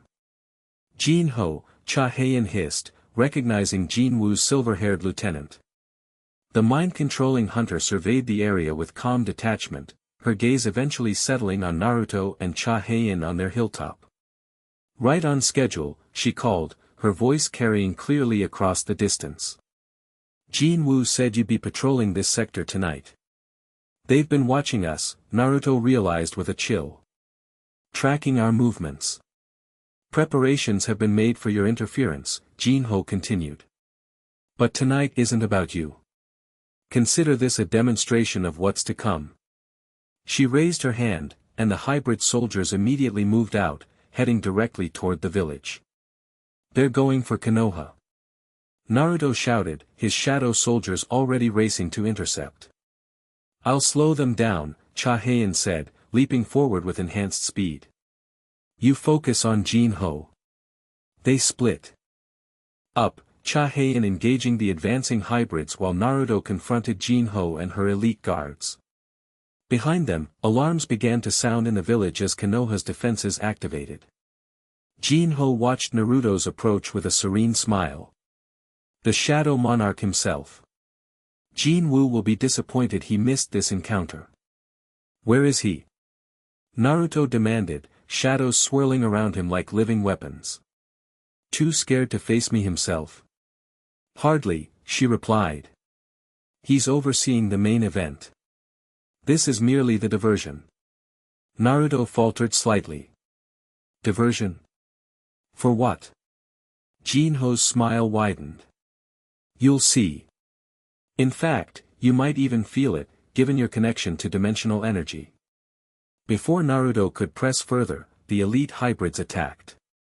These were different from previous opponents, faster, stronger, and wielding energy weapons that cut through his shadow soldiers with disturbing ease. He engaged them directly, combining shadow techniques with his ninja skills. A shadow-enhanced Rasengan took down the first hybrid, allowing Naruto to extract its shadow immediately. The newly acquired shadow soldier joined his ranks, its knowledge of the enemy tactics proving invaluable. Meanwhile, Hae-In moved through the regular hybrid forces like a whirlwind of steel, her sword finding weak points with unerring accuracy. She'd positioned herself between the invaders and the village, creating a bottleneck they couldn't bypass. Reinforcements arrived quickly, first Sasuke, then Sakura, and the others, responding to the clone's warning. The defenders of Konoha engaged the hybrid army, preventing their advance while Naruto continued his assault on Jin-Woo's position. You can't win this fight, Jin-Woo told him as her elite guards fell one by one. Not when you don't even know what you're fighting for. I'm fighting to protect my home, Naruto replied, shadows forming a massive claw that swept through the remaining guards. That's all I need to know. Jin-Woo shook her head slightly, almost pitying. So limited in your perspective. Jin-Woo was right, you have the Shadow Monarch's power, but not its vision.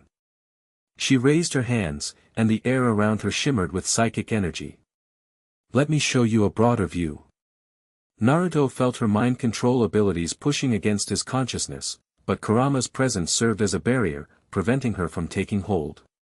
Still, images flashed through his mind, glimpses of Jin-Woo in another location, surrounded by equipment similar to what they'd seen in the between-space facility. The main event, she narrated as the visions continued. While you waste your strength here, Jin-Woo is completing a ritual decades in the making. The dimensional barriers are weakening by the minute. Naruto pushed back against her mental intrusion. Where is he doing this? Jin-Woo's concentration broke as a shadow blade pierced through her defenses, barely missing her physical form. She leapt backward, toward the rift. Too late to stop it. But not too late to witness history. She reached the rift just as Sasuke arrived, teleporting to Naruto's side in a blur of movement. The village is secure, he reported. The rest of the team has contained the hybrids. Jin-Woo paused at the edge of the rift, looking back at them. Jin-Woo expected resistance, but not this level of coordination. You've impressed him. Her eyes locked with Naruto's. He'll be coming for you personally next time, Shadow Monarch. Your power is too valuable to waste. With that, she stepped backward through the rift, which began to contract. Something went wrong with this response, please try again. Work on the next chapter now. Write the chapter that comes next. The end. Thank you for watching this video. Please be sure to subscribe to our channel and like this video.